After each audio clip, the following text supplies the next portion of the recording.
So do we just talk or what? I mean, Just give me 1 second. I'll introduce everything.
We're living on a disk, floating through space, with a tiny sun.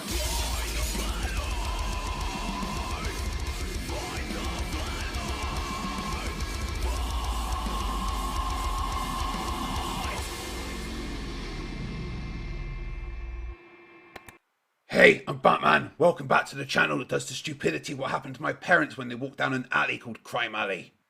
Fucking idiots. We're gonna have a flat earth debate tonight. FTFE's busy. He's preparing for a debate tomorrow about whether beavers are racist or something. So I said I'd take time out from defending the universe against Stephen Wolf to host this debate for FTFE. I'm Batman, otherwise known as Bruce Wayne. Shit, I should not have told you that. I should not have said that, I'm sorry. Tonight we've got a debate between two pilots. One pilot who says the Earth is a globe and another pilot who says the Earth is flat. Let me introduce them. We're going to start with the pilot, the flat Earth pilot known as Quincy. Quincy, welcome to the channel. How are you doing? what's going on, Batman? Why, that's what I like. Thank you very much for joining today. I am very happy for you to be here. I saw you on MC Toon's channel. I don't know how to use FTFE's thing on set. There we go. Saw you on FTFE's on MC Toon's channel, and you did a great job defending the flat Earth as a pilot, and I'm really happy for you to be here. Would you like to take 2 minutes, introduce yourself, and tell everyone who you are and why you think the Earth is flat? Okay, real quick story. I've been into airplanes all of my entire life. I used to make toy planes, and I got a toy plane here. When I was 15, I started taking flight training. When I was 16, I did my 16 solo. At 18, I got my pilot certificate, kept flying. I got my instrument rated at 22. Someone shot me 5 times. I got shot, right? So when I got shot, I couldn't fly for about a year. During that year, my grandma got me a laptop. And so from me being down, I learned about pretty much, I became like awake from, 9/11 to the whole zeitgeist. And because I'm a pilot, that's what really got me not to believe the whole story of 9/11. So because I'm a pilot, that's what first got me awake in 2006. 2012, Deep State comes out and you just learn more and more and more. So someone says, hey, you know what? Have you heard of this conspiracy of the Earth being flat? I said, nah, bro, look, I'm awake and I fly planes. I know the Earth's in the flat because I've seen the curve. All right. The next day, Batman, I went flying, right? And didn't see the curve. I didn't see it. Wow. I didn't see it.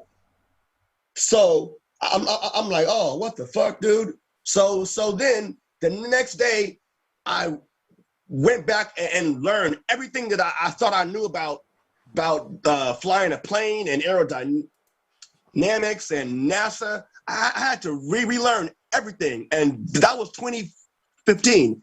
Now in 2021, there's no way the Earth could be a ball just because.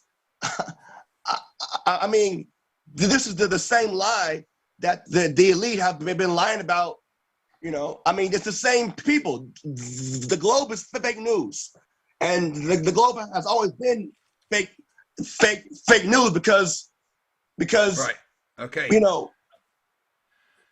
All right, right. sorry. That's okay. Thank you for your opening statement. Not quite 2 minutes, but thank you very much. Now, obviously, I am the host and I'm impartial here, but I do think the Earth is a globe. As I've been to space several times, I've got a space station. I know a couple of aliens actually. But thank you very much, Quincy, for that introduction. Let's go over to the Globe Earth pilot. Robert, would you like to introduce yourself to the people? Let everyone know why you think the Earth is a globe. Okay. Hi, Robert Grinley. I think many of you have seen me before. I've been flying for about 16, 17 years now. Like Quincy, I am a private pilot, but he has moved a bit beyond that. I understand Quincy was on a path to become an airline pilot before his incident where he got shot. And just to kind of review with people, if you want to become an airline pilot, you become a private pilot. Many times you go get your instrument rating, which teaches you how to fly in the clouds. Then you'll get your commercial single engine rating. And in Quincy's case, he went on to become a commercial single engine instructor. So in case there are any questions, we did verify that Quincy is a pilot. There's plenty of information showing that he actually is a pilot. He is a single engine instructor. So we both do very, very similar types of flying. General aviation, single engine. Here. What was that, Quincy? These are the controls for the plane. Yeah. Okay, it's quite fascinating. I mean, Quincy's story of how he managed to overcome what he's been through, so he can continue to fly in general aviation. So huge respect for you, Quincy, and that you've gone through a lot to be able to continue to fly.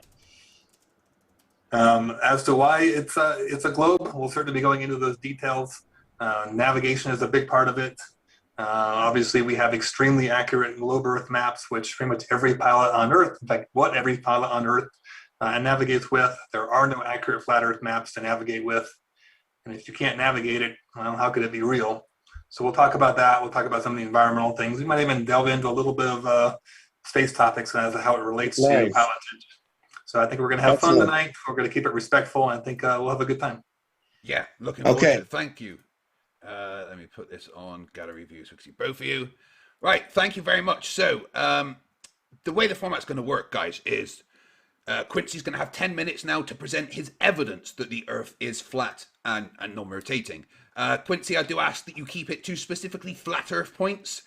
Please, I understand you follow other conspiracies, but please do try to keep your evidence to specifically flat Earth, okay?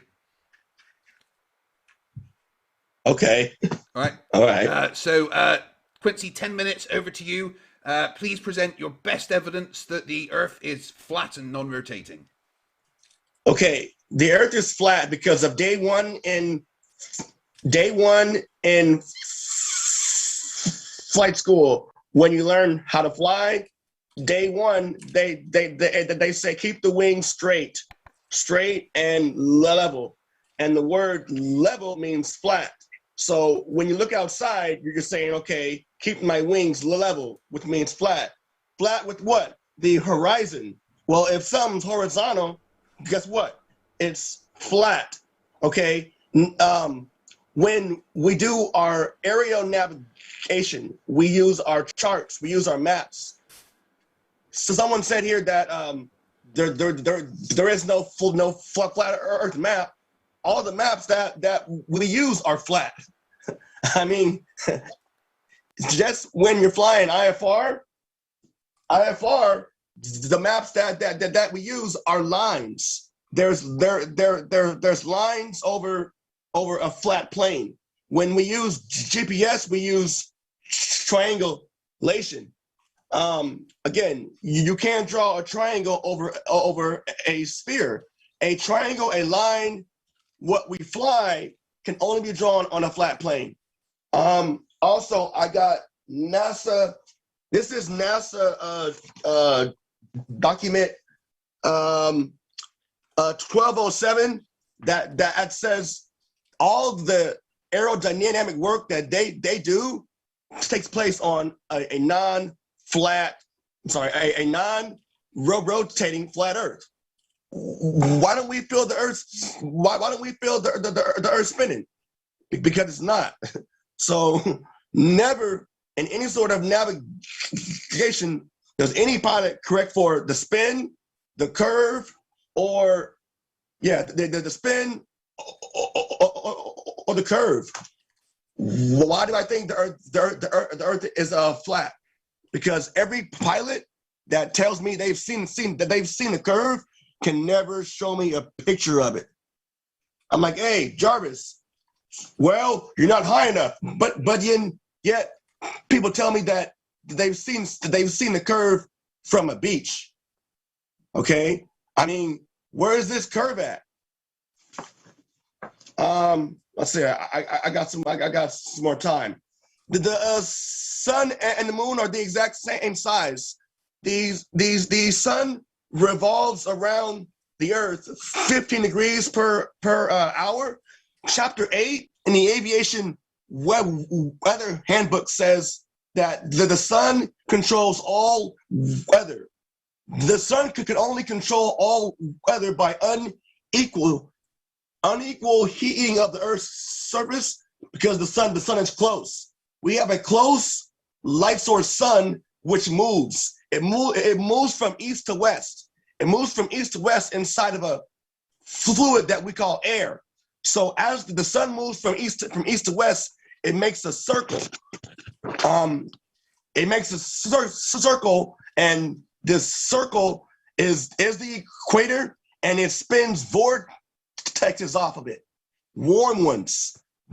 That's why most of the warm weather that occurs is from the path of the equator, because the sun actually moves. NASA, I mean, they've been trying to fake space for a long time. I mean, they've been doing it.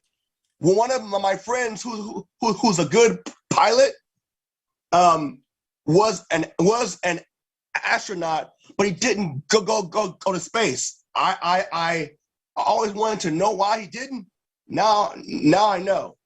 The Earth being flat, our bodies are designed to be flat and non-rotating, because every time I'm flying with folks and I'll do a turn, they feel uncomfortable. I'm telling you, flying makes real people feel uncomfortable. They get scared. I see it every day. You know why? Because they're moving, they're spinning, and then flying inside. 5 minutes left, Quincy. That's it? You got 5 minutes left. Why do I think the Earth is flat? Because I don't trust the system. Okay. You know, they're telling me up is down, down is up. They're telling me that you live on a spinning ball, even though I don't feel it. I mean, airplane, air, plane. You know, when we make flight plans, we draw a line. The hardest type of flying is what? IFR, instrument rated. Right now, I'm about to consist. I'm going for my CF double I right now to be able to teach people how to fly in the clouds. You know why? Because it's hard. That's the most hardest type of flying to do, because you don't know where flat is. You know, and in your head, you're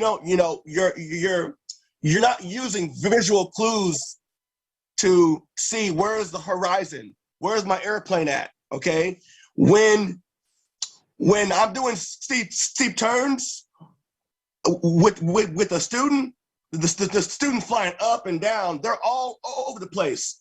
I tell students to look outside. Now they're playing straight, because your eyes, your eyeballs are natural gyroscopes. So your eyeball is a gyroscope, like the vestibular system. Your eye is a gyroscope, like the attitude indicator, you know, but your eyes can react as faster gyroscopes than the airplane's instruments. That's why your eyes can see, oh shit, where's flat at? Where's any acrobatic pilot anyone or just any pilot in general knows where the horizon is. It's natural. How am I on time? 1 sec, computer. How long left on timer? And he doesn't have to, just like you don't have to use your entire Yep. 10 minutes. I think this is just introduction, so we can I can do my intro, then we can start having Sure, more sir. meaty I'm done. discussions. Yeah, you've got like 2 minutes left. You don't have to use it all if you don't want to. No, I'm done. Okay, right. Well, sorry. Thank you very much, Quincy. Very, very interesting. I'll see what Superman has to say about all of that. I think he was a bit confused about the maps, but he's not very clever anyway. Oh, I've got laser eyes. Doesn't mean you're smart. Right, so we're now going to pass over to Robert for 10 minutes to give his best points as to why he thinks the Earth is a globe and it rotates. Robert, over to you. I'm curious to hear Craig's voice after 2 hours of pretending to be Batman. And what if he's going to have a voice left?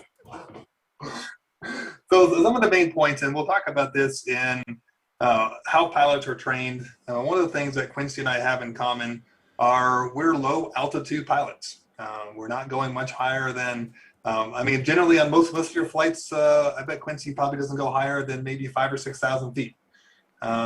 Being here in the Rocky Mountain area, most of my flights are around 9,000 feet. If I'm, flying over the mountains, I might go up to 12 or 13,000 feet. So for the types of flying that we are doing, we're never going to see lateral curvature because we're simply not flying very high. If you do get up into the high 30s, certainly the low 40s, and you have a wide field of view, which I'll show a demonstration of that, and the sky's clear, you can start to see the inklings of curvatures out there. But no, you're not going to see curvature as if you would from the space station because you're just at that level where you're just barely starting to see a little bit of curvature. So I'll show a demonstration of that from a pilot friend of mine who's an Airbus pilot for Vietnam Airways. He's taken a couple of pictures when he's got some nice backlighting to highlight the horizon. We'll show how the different instruments in the airplanes work in relation to our atmosphere because the atmosphere and the pressure gradient are critical to pilots. Pretty much every flight that we do, we should be every flight, but we're calculating things of how is the altitude, how is the density today affecting our flight. That includes the density, altitude, what the air pressure is, how hot it is. All those factors need to go in and be factored into the safety of our flight. So we'll certainly talk about that. I want to go into some navigation pieces of it and how navigation proves that the Earth is a globe because all of our maps are based on the globe. You can verify that by looking at flights, real-world flights that happen in the southern hemisphere and how we map them out on our flight planning software. And they simply don't make sense on a flat Earth model. I do want to address many of Quincy's points, but I think I'll kind of hold off on that until we get into the kind of going back and forth or asking each other questions. I do want to point out, he mentioned, when we're flying in my huge Lego model here, when they're talking about keep your wings level, this is level back and forth. So we're not talking about if an airplane's flying along and they're going over the horizon, that's more pitch, which is your forward motion. But when they say keep your wings level, it just basically means don't be banking one side or the other. It really has nothing to do with the Earth's curvature or not, because when we're out there flying around, we are less than the size of a gnat in relation to the Earth. So it's not really the significant point because that just means is keep your wings level so you're not turning your left or you're not turning right. So that's kind of an insignificant point. So let's see, I'm just kind of looking through my notes here. We'll talk about GPS and how that relates to satellites and space-based systems. I definitely want to bring that up because I think that's a great conversation for us to have. But I'm going to cut my introduction part short because I really want to get into our back and forth conversation. Okay, why don't we just go into that then? I was going to give you guys a chance to kind of rebut specific points, but I think it'd be better to just let you go into a back and forth conversation now that you've got your main points out. So let's let Quincy start by asking you a question, and then we can go from there. How does that sound, Quincy? Sure. Let's do it then. Over to you guys. Just to say, I will only get involved if it gets heated or if questions aren't answered and stuff. Okay, so you guys go ahead and just have a nice conversation. Yes, level means flat. Like you said, level does not mean flat. Yes, level with the horizon hold your wings level, that's flat. Like the example that you use is wrong. I mean, level does mean flat. How do you not, keep your wings straight with the horizon? Like, I mean, how does that not mean flat to you? A level is in relation to the gravimetric downward force. So no matter where you're on Earth, as long as the plane's lift vector is straight up and down in relation to the Earth, right, that's going to be considered to be level. If you're okay, banking the wings, now your lift vector is one way or the other. And but you're no if longer... we say keep the wings, sir, your name is Craig, right? Oh, no, I'm Robert. Robert. Keep the wings level with the horizon. The lateral axis is level with the horizon, and the horizon, sir, is flat. If So when you're flying along at 5,000 feet and you're looking out at the horizon, how much of that horizon are you looking at? You know, like how many degrees of the horizon you're looking at? What percentage of the horizon you're looking at? You're looking at all of it. Really? So you're like a still tiny speck on the Earth. You're looking out your window. You're seeing this little tiny, maybe a couple of degrees off the horizon. Right. Horizon means what? Horizontal. Horizontal means, sir, Robert, horizon. Yes, I don't debate that. That certainly is a word. So if the Earth is a ball, where's this curve?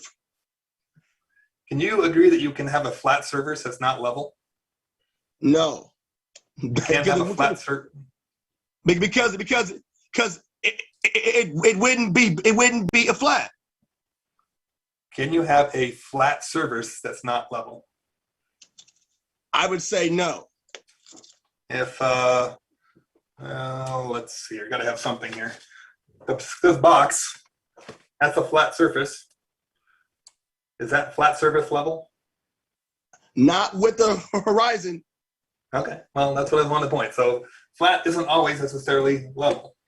So when someone says level with the horizon, horizon.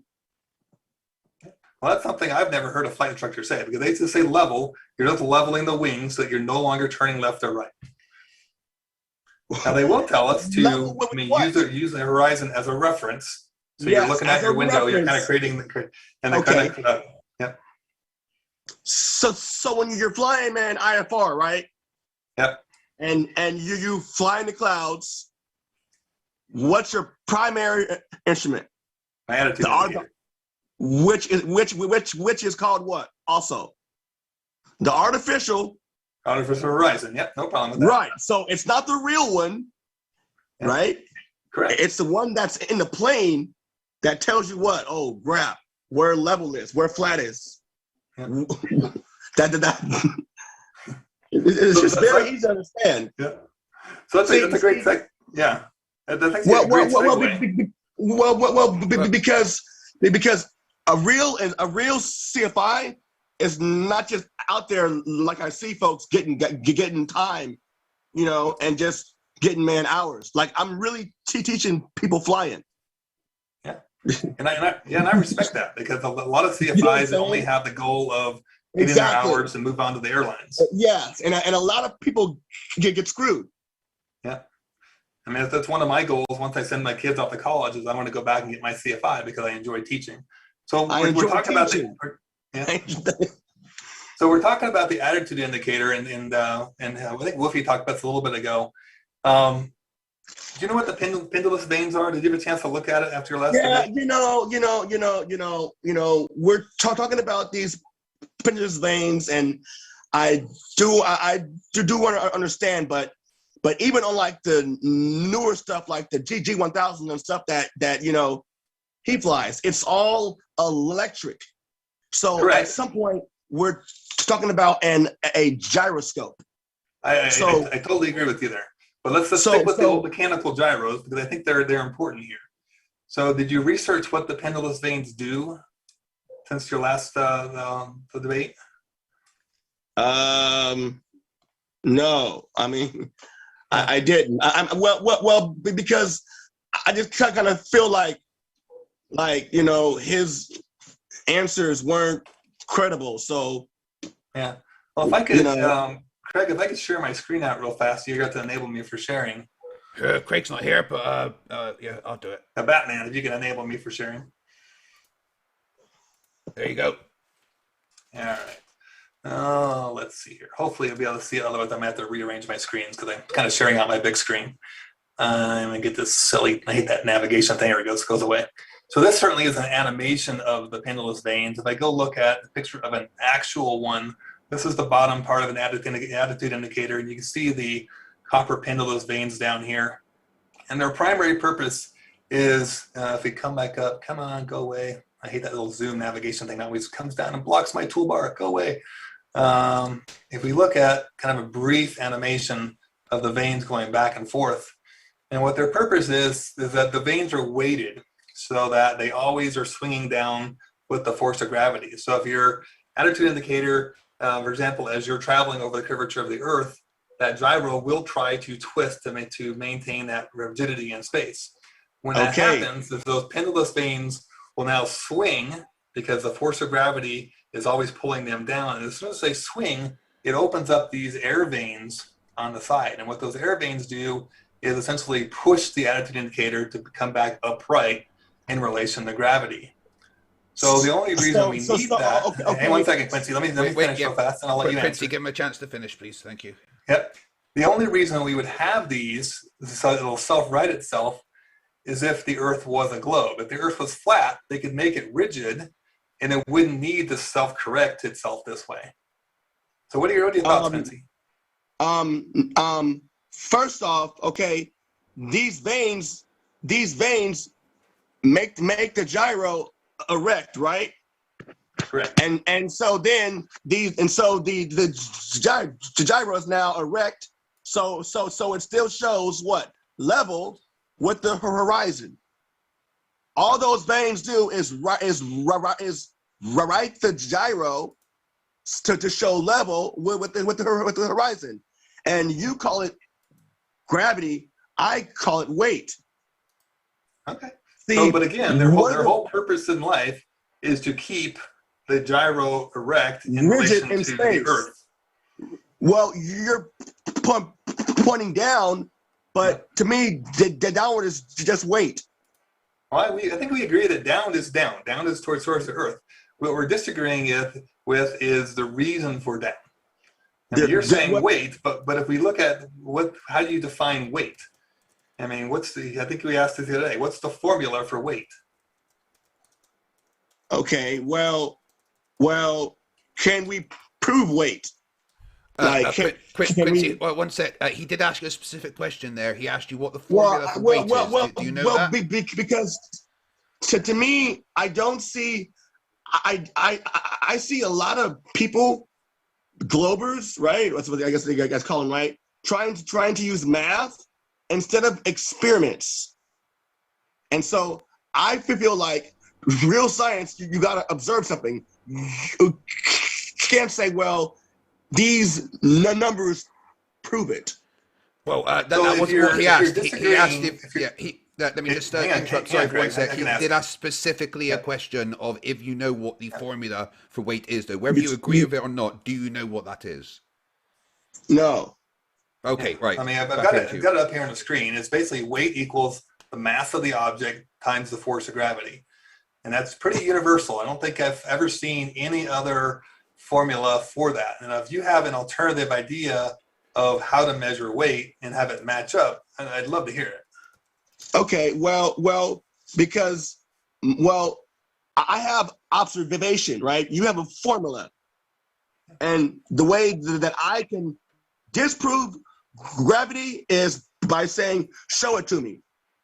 Like, I'm telling you, show me gravity, and you're like, well, I have this here formula. Okay, well, that's actually a great segue. So, you know that you can actually measure the force of gravity using your iPhone, your iPad. Show me that in an experiment, sir. Sure, let's do it. Give me just 1 second. Let me see if I can find this little booger.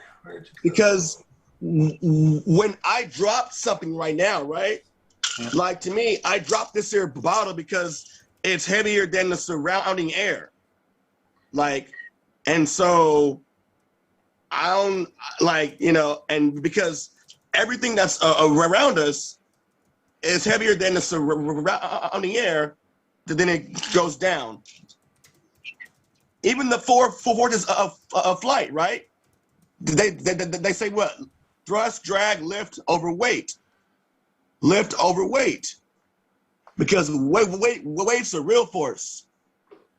Hang on one second. I gotta switch out the device I have hooked up to the sharing. So we're gonna switch over to my phone. Give me one second.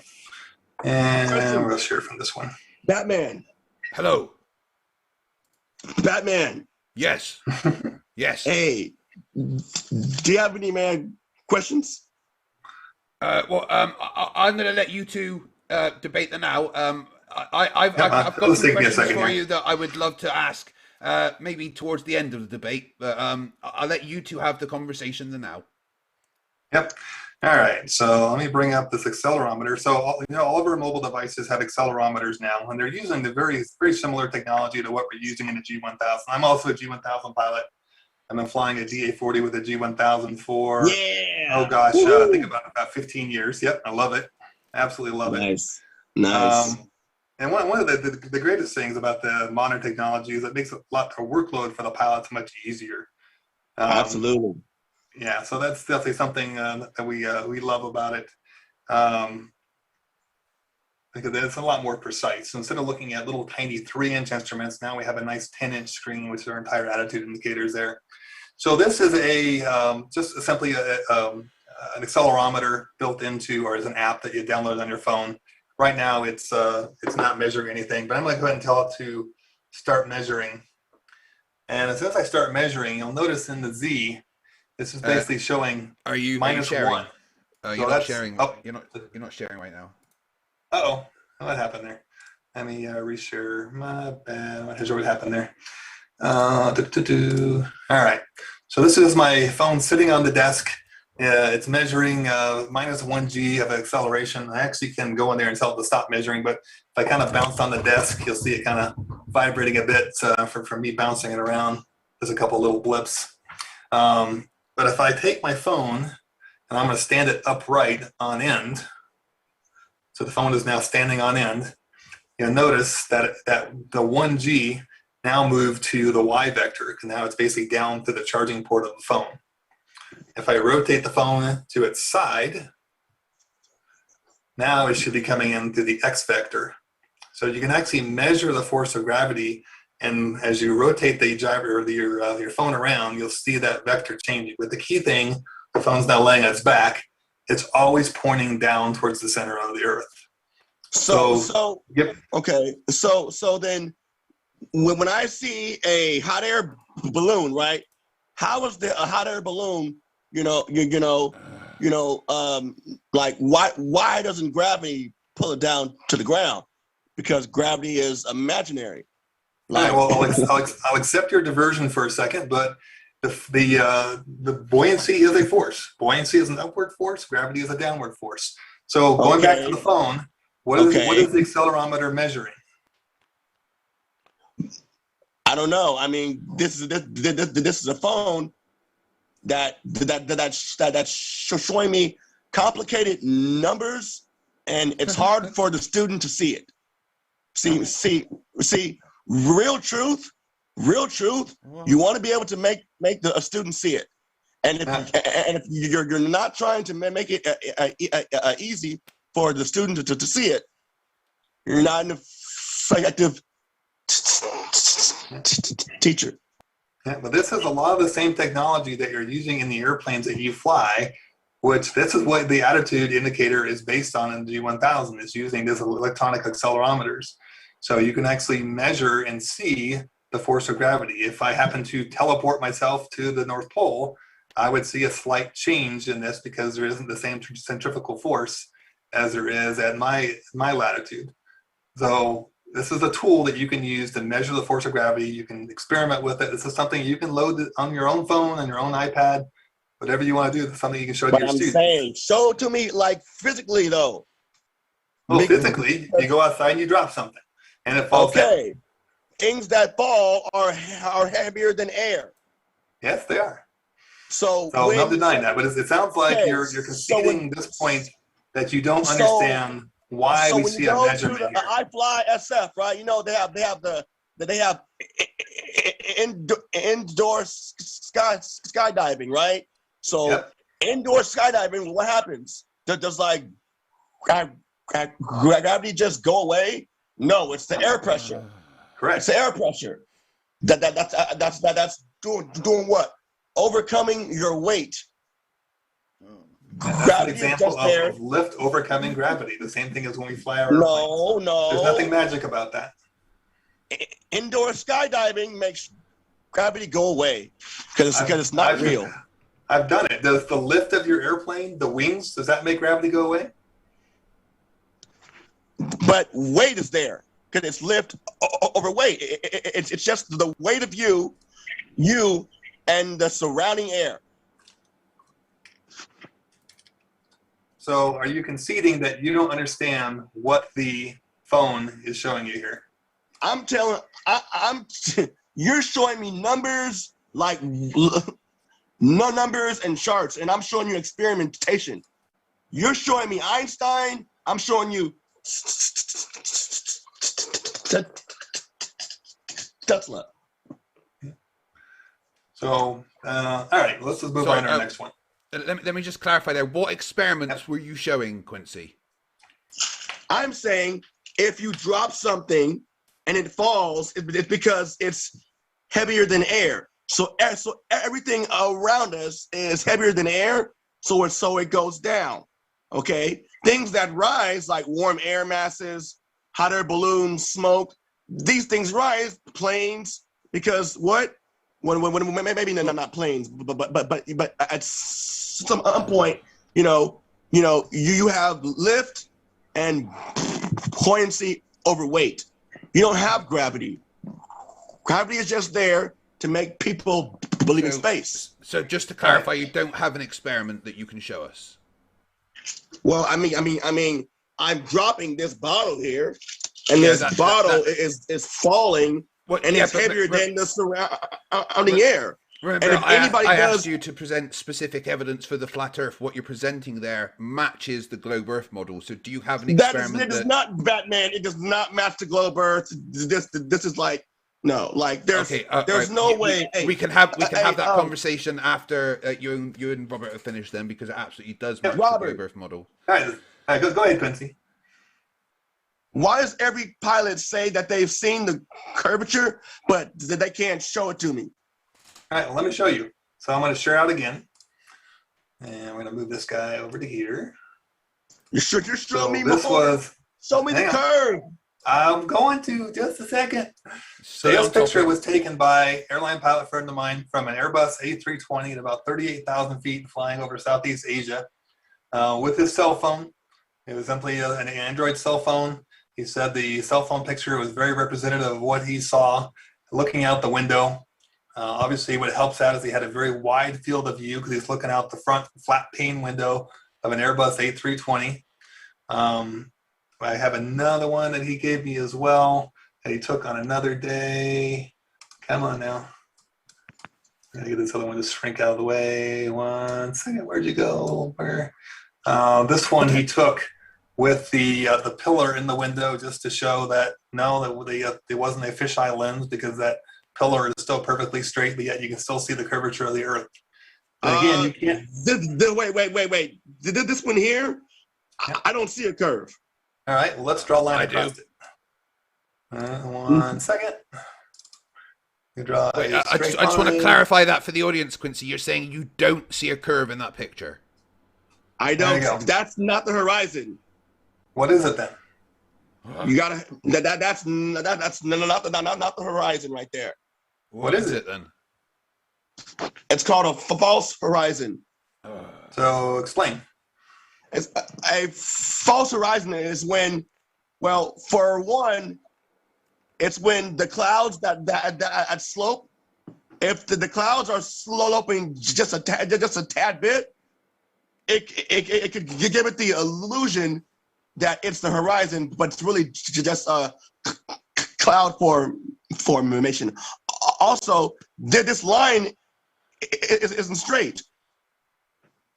Well, so what I did is, and I'm gonna this line isn't highlight straight. this a little bit. Hang on a second, because I know what you're saying.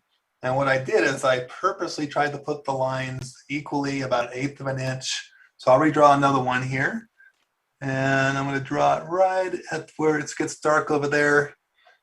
And it's basically the same thing. You're still seeing that slight curvature of the I'm earth. not seeing it. Now, what are you looking on? Are you using a computer, Quincy? Or are you looking on your phone, or what are you looking through? Oh, okay. Take the line and make it a little bit higher. All right, let's go ahead and do that. And erase this.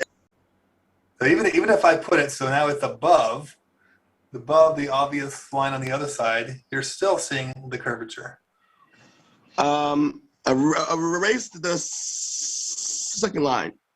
Raise it to where? Where do you want me to put it? Take. I want it gone. All No, right, so not that one. No, the second one gone. Okay, hang on. Let me get rid of it. All right, second one gone. So where do you want the new line to go? Right in the corner. All right, so right there, and we'll swing it over.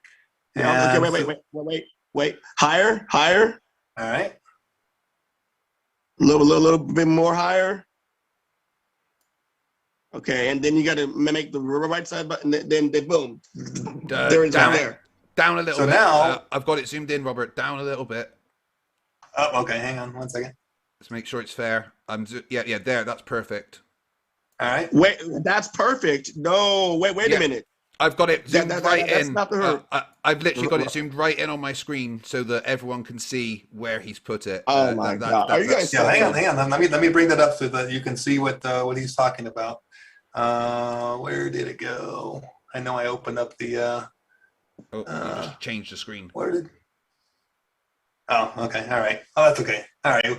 So, but it sounds like, I mean, I don't want to spend all night on this one picture because I want to cover a lot of topics. I've only got maybe about another hour and a half to go. Right, exactly. Yeah. So let's keep banging through topics here because I want to make sure that we cover everything that we want to cover. So are you one of the people that say there's a dome holding the atmosphere in and it's impossible to have pressure without being sucked out to the vacuum?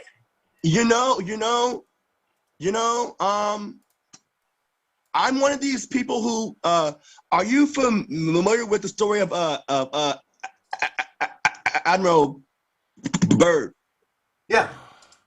Okay, so I'm thinking that as a pilot, Admiral Byrd flew to one of the continents that were past the ice wall, meaning I think that there's land past there's land past the ice wall.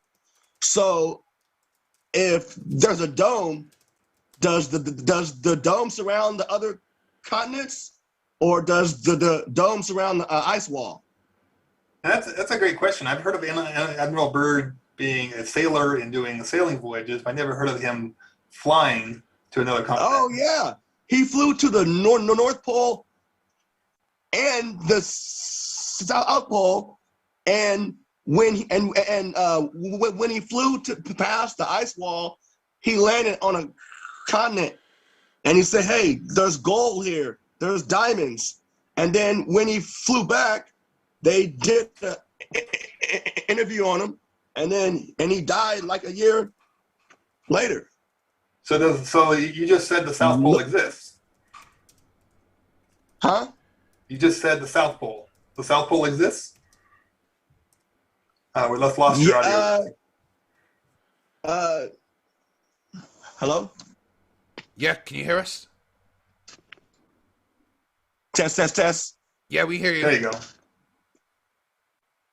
The South Pole does exist, but not on a globe, like not on a sphere. Where would the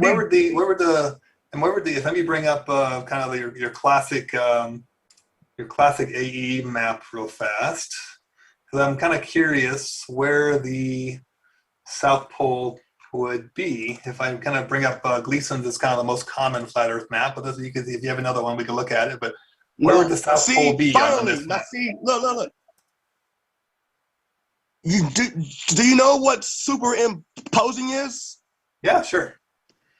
Like you know how well maybe not, but you know how the RMI and the VOR, the ADF, every instrument that we use for navigation is modeled after this. So where's it's the South degrees Pole in a here? circle. Quincy, where's the South Pole here? See, do you see that purple? That purple part that's like so-called highlighted, right there. What? Talk about this thing right here. No. There's a purple yeah, and it's in like a white section. The white section by South America. There's a smudge.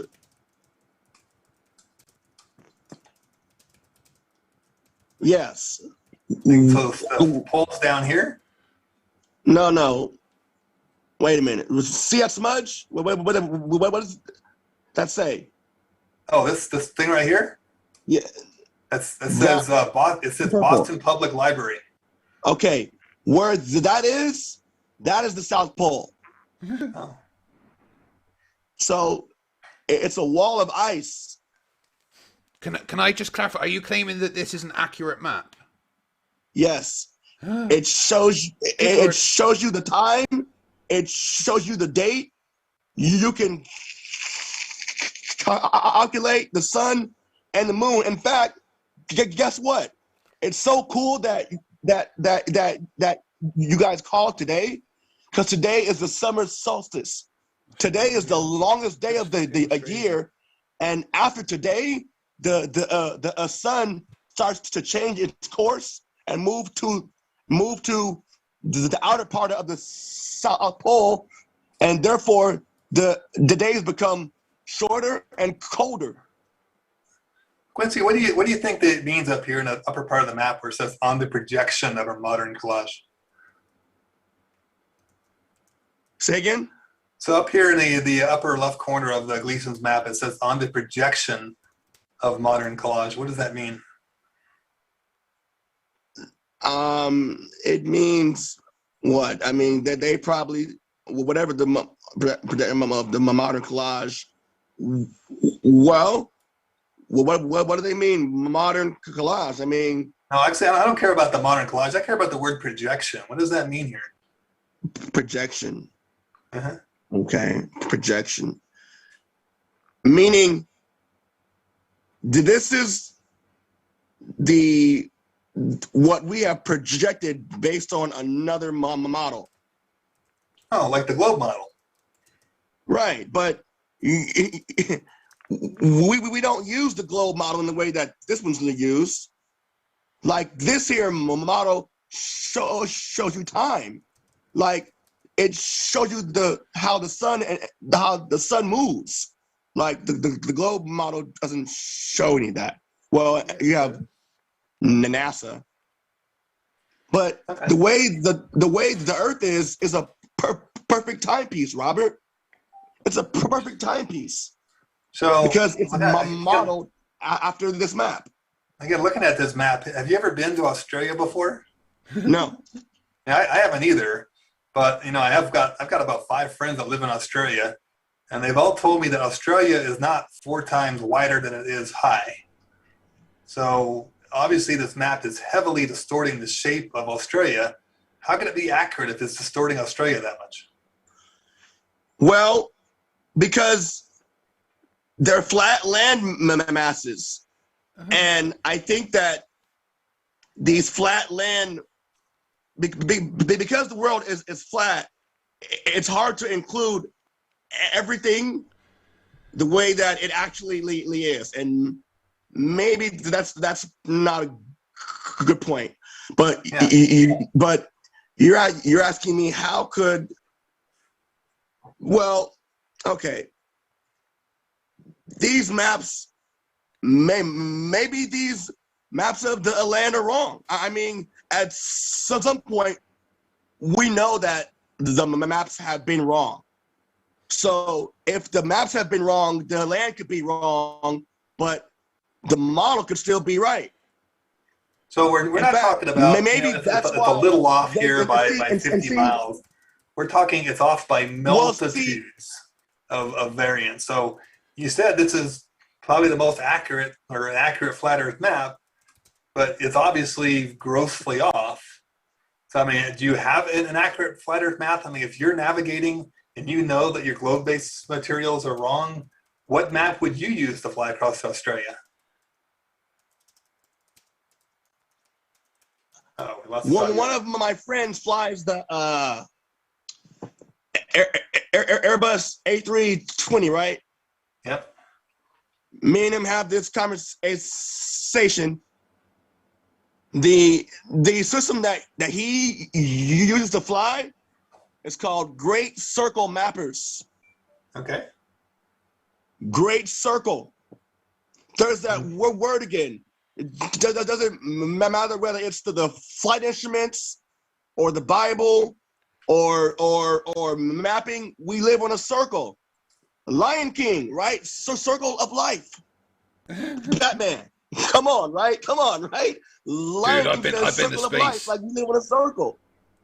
Right. Do you mind if I ask you, that a circle could Robert? mean sphere? Robert, do you mind if I ask him a question about this map? Yeah, sure. Go ahead. I'm setting up something real fast. So this map is called the Gleason's map, right? It was made by Alexander Gleason. Do you know that? So Okay. when Alexander Gleason created this map, he made a patent for it, to describe how he created it, and to make sure that he was the one credited for it. And in that patent that he registered, he clearly says that this is based on the projection of a globe. So this map, right, that you say is perfect for telling the time and everything, is based on a globe. But no one uses a globe for any sort of mapping. Like, like. So I'm sure Quincy would recognize this. It's for flight, which is used by, I don't know, probably at least tens of thousands of pilots around the world. There's really about 4 or 5 major products that are out there. You got ForeFlight, Garmin, Jepeson's products. Lido in Europe is very popular.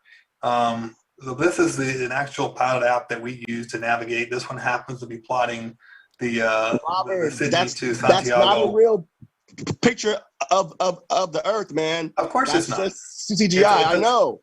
It's a tool. I know. So, like, I mean, if I wanted to look at an actual real picture, I could change it over to aerial view, and it'll bring up satellite views. But you're right. It's a tool. It's a migration, or it's a navigation tool. So I'm not saying this is an actual picture of the Earth. I'm just saying it is a tool that we use to navigate. Is it not? It's a tool we use to navigate, and but it's not a picture. Yeah. Do you use ForeFlight? Not really. You know why? Yeah. Because I show my students how to do it with the sectional and a plotter and a VOR, so that they know how to draw lines, so that they don't just say, "Well, the Earth's a globe because of ForeFlight." You know, there's nothing wrong with. I mean, every pilot should learn initially using the old ways. There's no problem with that. But again, so if you're using ForeFlight, which you said you have, or your students use it, do you always say, well, if I plot a flight from, say, Northern Australia to Southern Australia on ForeFlight, that's not going to be accurate? No. I tell students this. Because I don't care what you tell students. I want to know, in your opinion, as a professional pilot, if you plot a flight plan in ForeFlight, do you expect it's going to be accurate, or you expect you're not going to show up on time, or you're going to get lost because it's not taking you where you're supposed to be? I expect it's going to be accurate, but my question is that even using ForeFlight or any sort of GPS, we draw lines. And lines work more on this flat Earth model we have than this globe you have. Again, the maps that we use, Robert, are flat. Okay. Again, go get a sectional chart. Go get a IFR low in route chart. Don't use ForeFlight. And So- what? They're flat maps. Yeah, so here is ForeFlight LAX to JFK going across the country. Yeah, kind of looks like a pretty straight line, right? That's a straight line. All right, so when your friend is talking about great circle routes, and I scroll this up, so I'm seeing more of an abject view. I don't know what's going to come over. Now it's basically looking as a curve. But Because but that curve is not what we fly, Robert. We don't fly that curve, do we? No, we don't. We do. So if No, you we took, don't, Robert. No, if you- Robert. hang on. Yeah, Quincy, please let him finish. Yeah. If we took, and I wish I'd set this up ahead of time. So by your view, I'm looking at this flat view. I should be going south of Kansas City or along Kansas City between going from LAX to JFK. What's If I your drew a straight heading? line. What's your heading direct? Well, let's look at the flight plan. Bring up, oops, I'm trying to click on my computer screen instead of here. So we'll actually look at the nav log. God, I really get my glasses fixed. Direct heading at 53 magnetic. Okay. Does that ever change? Oh, certainly it would change depending upon what the other environmental conditions are doing to you. But you didn't answer my question. No, wait a minute. If I drew a straight line, you didn't answer my question. If I drew a straight line, as if you're saying, would my flight be going over Kansas City? I'm telling you, drawing a straight line is drawing a straight line, and you can't draw a line over a curve, Robert. But would that be going across Kansas City? That's all I'm asking you. You cannot draw a line over a curve. He's asking you You're a still not specific answering question. my question. Draw a line over a Quincy, curve. hold on. Moderator needs to step in here. He's asking you a specific question. Please just answer the specific question, if that's okay. Well, let me ask you a question. Well, Can you he draw asked a the line question over first. a curve? Yes, most certainly. Yeah. Now, No, if you could no, please you cannot. We're going to do a little experiment here. This is where Right, hold on, Quincy. You still have not answered his question. Please, for the sake of the debate, if you could directly answer the question that he is asking. Robert, what was your question again?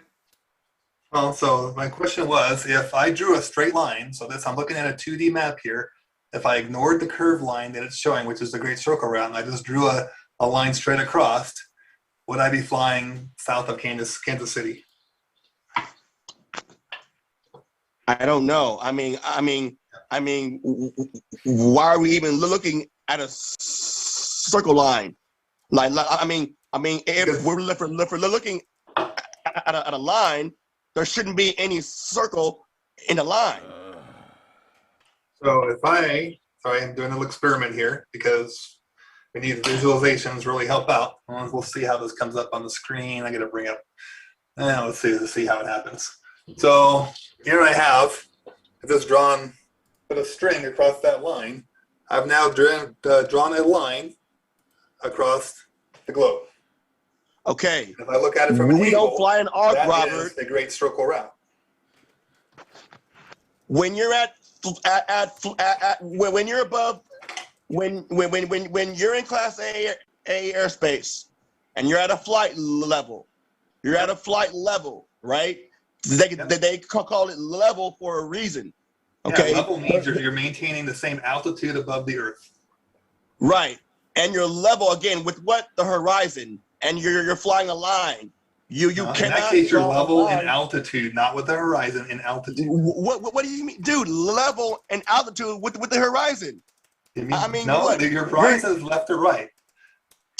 That's turning. You're in a bank. Level means you're not changing in altitude. So right. So flight level and flight level, right? And you're flying a line, right? Yep. You cannot have a line over a sphere. Yes, you can. I just You, showed you you cannot do that. No, you I just can't. showed you can. Yes, you can. Show me in a plane. Show me in a plane. All right. So that's a great segue. So when you're flying along, and you're, say, for example, you're a jet aircraft and you're flying along at 35,000 feet. First of all, I kind of want to get back to this, but we jumped over. What are they setting their altimeter to? What's this little window for? That's to set their altimeter to pressure altitude. All right. So what's pressure altitude? Just kind of for our audience. Pressure altitude, the height above the standard datum plane, meaning they convert the pressure altitude into indicated altitude. When you're flying above Class A, everybody flies on the same pressure of 290.992. Yeah. So well, why does everybody using the exact same setting in their altimeter? I don't know.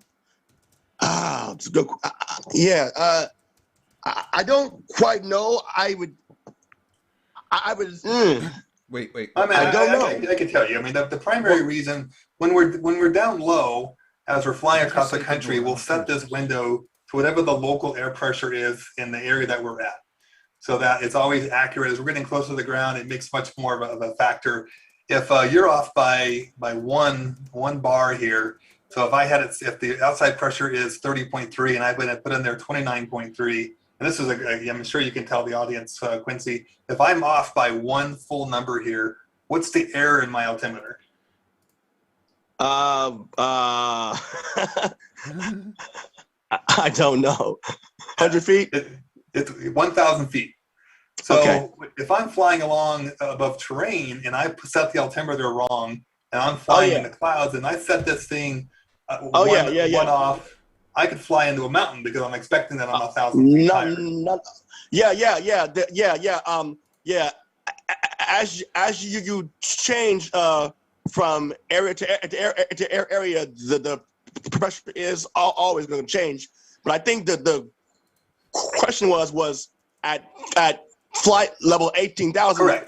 Correct. So the main reason they above 18,000 feet, they all set the standard pressure 29.92 is that so that they're all using the same reference point. Because if we have airliners that are crossing over, have got this guy coming, easterly, the guy's going westerly, he's at 38,000 feet, he's at 37,000 feet.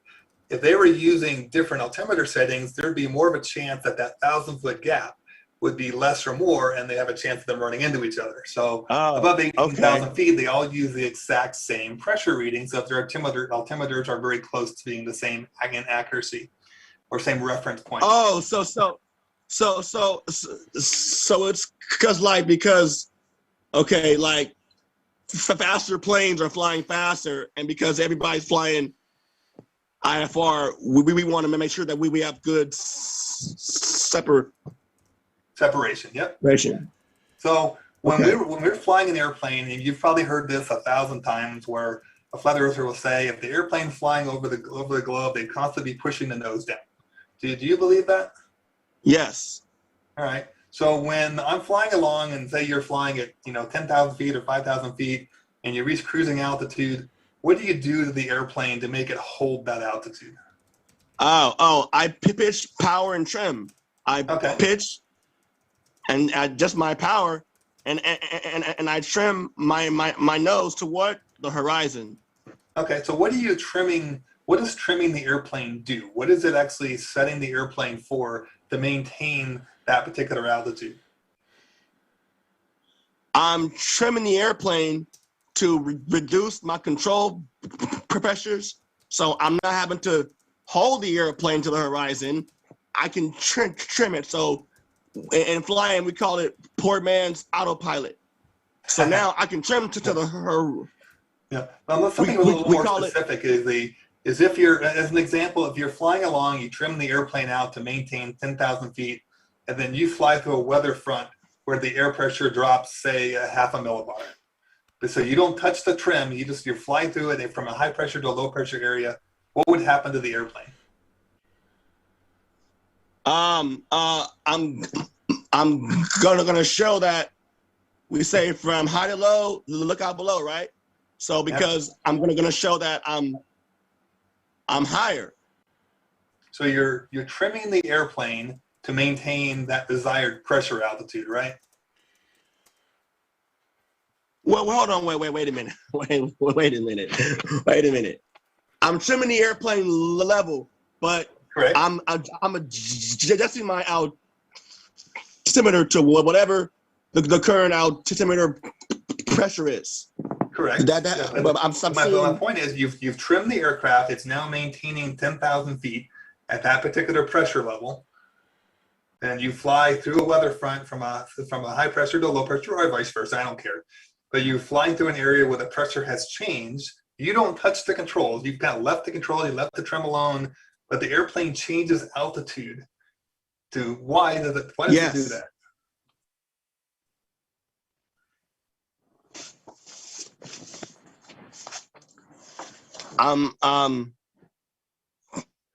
My altimeter is gonna move. It's gonna move, but did I move?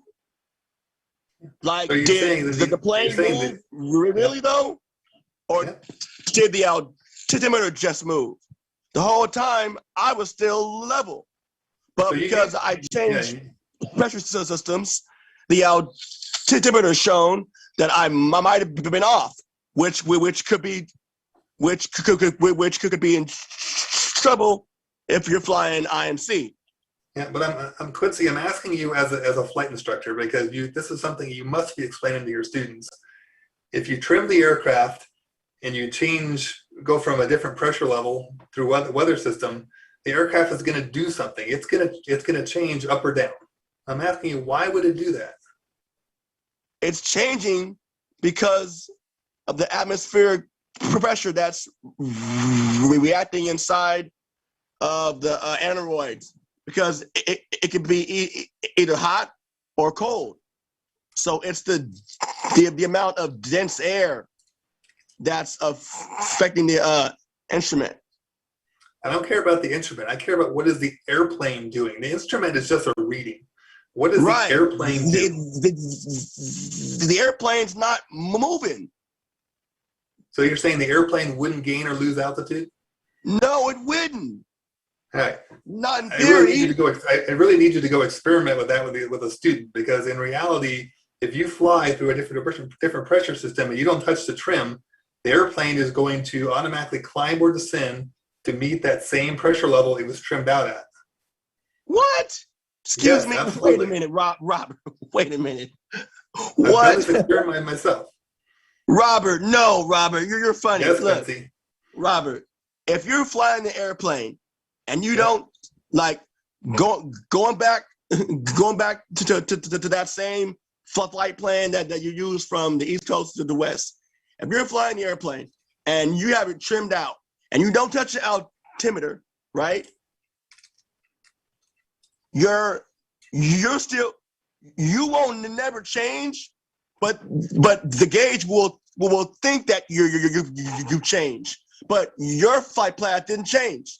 If we start out at 10,000 feet and go from the West Coast to the East or whatever, right? Our altimeter is going to change, but where we think we are won't ever change. So have you ever done this? I'm asking you because these are cool lessons my instructors taught me. Have you ever gone out with a student, trimmed the airplane out to maintain an altitude, and then purposely upset the airplane? You pushed it forward or you pulled it up so it went up or down 500 feet and then let go. What did the airplane do? What the airplane do? It tries to get back to level. Exactly. So it tries to get back to the altitude you were at before, right? Right. But that's you physically moving the airplane from level.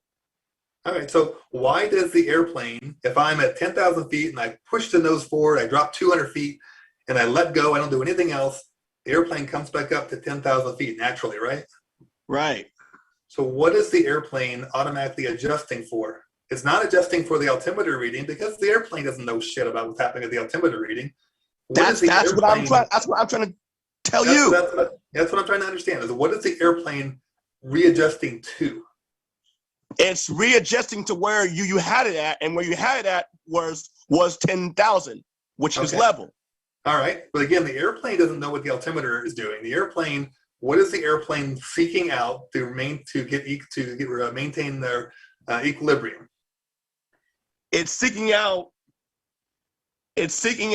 level. You're not going to rep this one. It is. I mean, tell me if I'm wrong and explain if I'm wrong. It's seeking out the same barometric pressure level that it started at.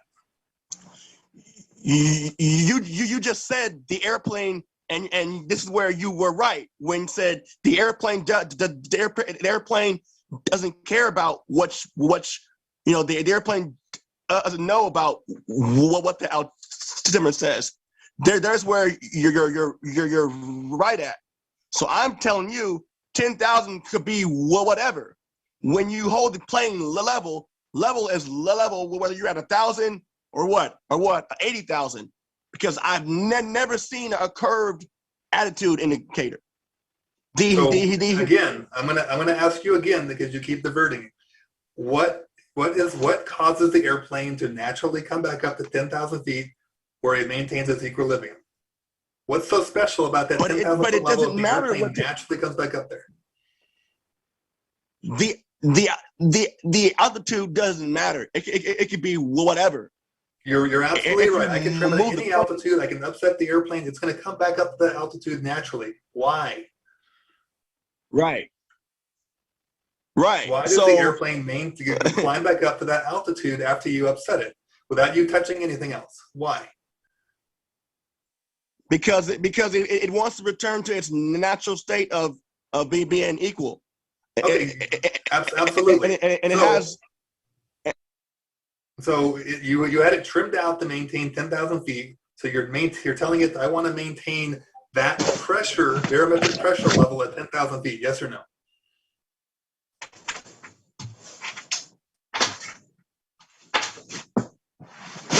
Wait for him to come back. You're doing something. Hello? Yeah, do you just want to repeat that question for him, Robert? Yeah, so again, Quincy, is when you trim out the aircraft for 10,000 feet or any other thing, are you trimming it out to match what's saying on the altimeter, or are you trimming it out for that particular pressure level that you're at that moment? No, you're trimming it out. Trim has nothing to do with pressure. Right, so what are you trimming the aircraft for?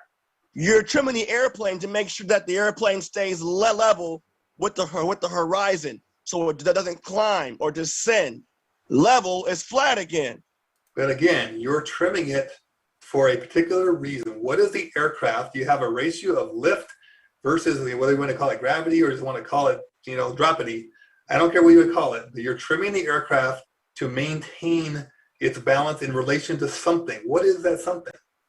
Your level, Robert. I don't care about your level. I want to care when you trim it out. What are you trimming for? I'm trimming to make sure my plane is equal. I mean, you can even look this up, Batman. You'll see. Trim the airplane has nothing to do with the altimeter setting. Not at all. You're right. You're absolutely right. Don't disagree there. You're still diverting. What are you trimming the aircraft for? We're flying along. Our altimeter's busted. I don't care what the hell the altimeter says. I don't busted. Care. Right. I want to basically trim the aircraft so that my VSI, my vertical speed indicator, is indicating 0. I'm not climbing or descending. What am I trimming the aircraft for? And when the VSI shows 0 means what? It means I'm not climbing, I'm not descending. I'm flying level. And I am level, right? Correct. Yep, you're flying level in altitude. Yes. So I'm trimming to get my VSI to be 0. Yep, absolutely. What are you trimming for? Again, the airplane doesn't give a shit about the instruments are saying. There's an external influence. You're flying in the atmosphere. What are you trimming the aircraft for? Your answer. All right, I'm going to answer, and then I'm going to move on to the next topic, but it's mainly answering for the audience. You're trimming the aircraft to maintain a certain pressure altitude. So if we're flying at 10,000 feet, let's say that instead of 29.92 inches of mercury, you're at 26 inches of mercury. So the aircraft is going to maintain that particular altitude. That's the primary reason of trim. If you fly through a weather front and the pressure changes, the aircraft is naturally going to descend or climb up to reach that same altitude. So that's my main point I was getting at here. So it seems like you're understanding that even though you think that the atmosphere is underneath the dome, right? But it seems like you agree that we have a pressure. Even though that you think that you spin 1,000 miles an hour, even though you don't feel it, and that's kind of weird, right? Like, no, not really. It's really. Yeah. Okay. And yet the sun, the Earth is going around the sun at what, 60,000 miles an hour, and you don't feel it, right? That's weird. That's strange. So, are we under a dome or are we not? Again, I honestly don't know. I don't know. All right. But if we were, okay, hang on. If we are under a dome which held in our atmosphere from the outside vacuum of the waters above, okay, would we have a pressure? Hang on. Would we have a pressure gradient?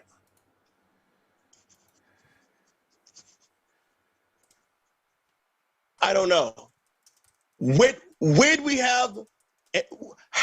How could we have a vacuum and a pressure, and yet there's pressure here?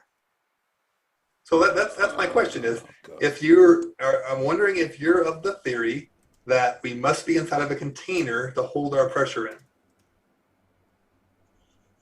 I would say at some point, yes. And I think there's water above us. The sun is electric and only 28 miles away. Okay, all right. So I don't care about the sun. Let's stick with this one topic. So you think there most likely is some type of barrier holding the atmosphere in, and gravity doesn't exist, right? No gravity. It's all electric, Rob. Okay, all right. So how do we have a pressure gradient inside of a container?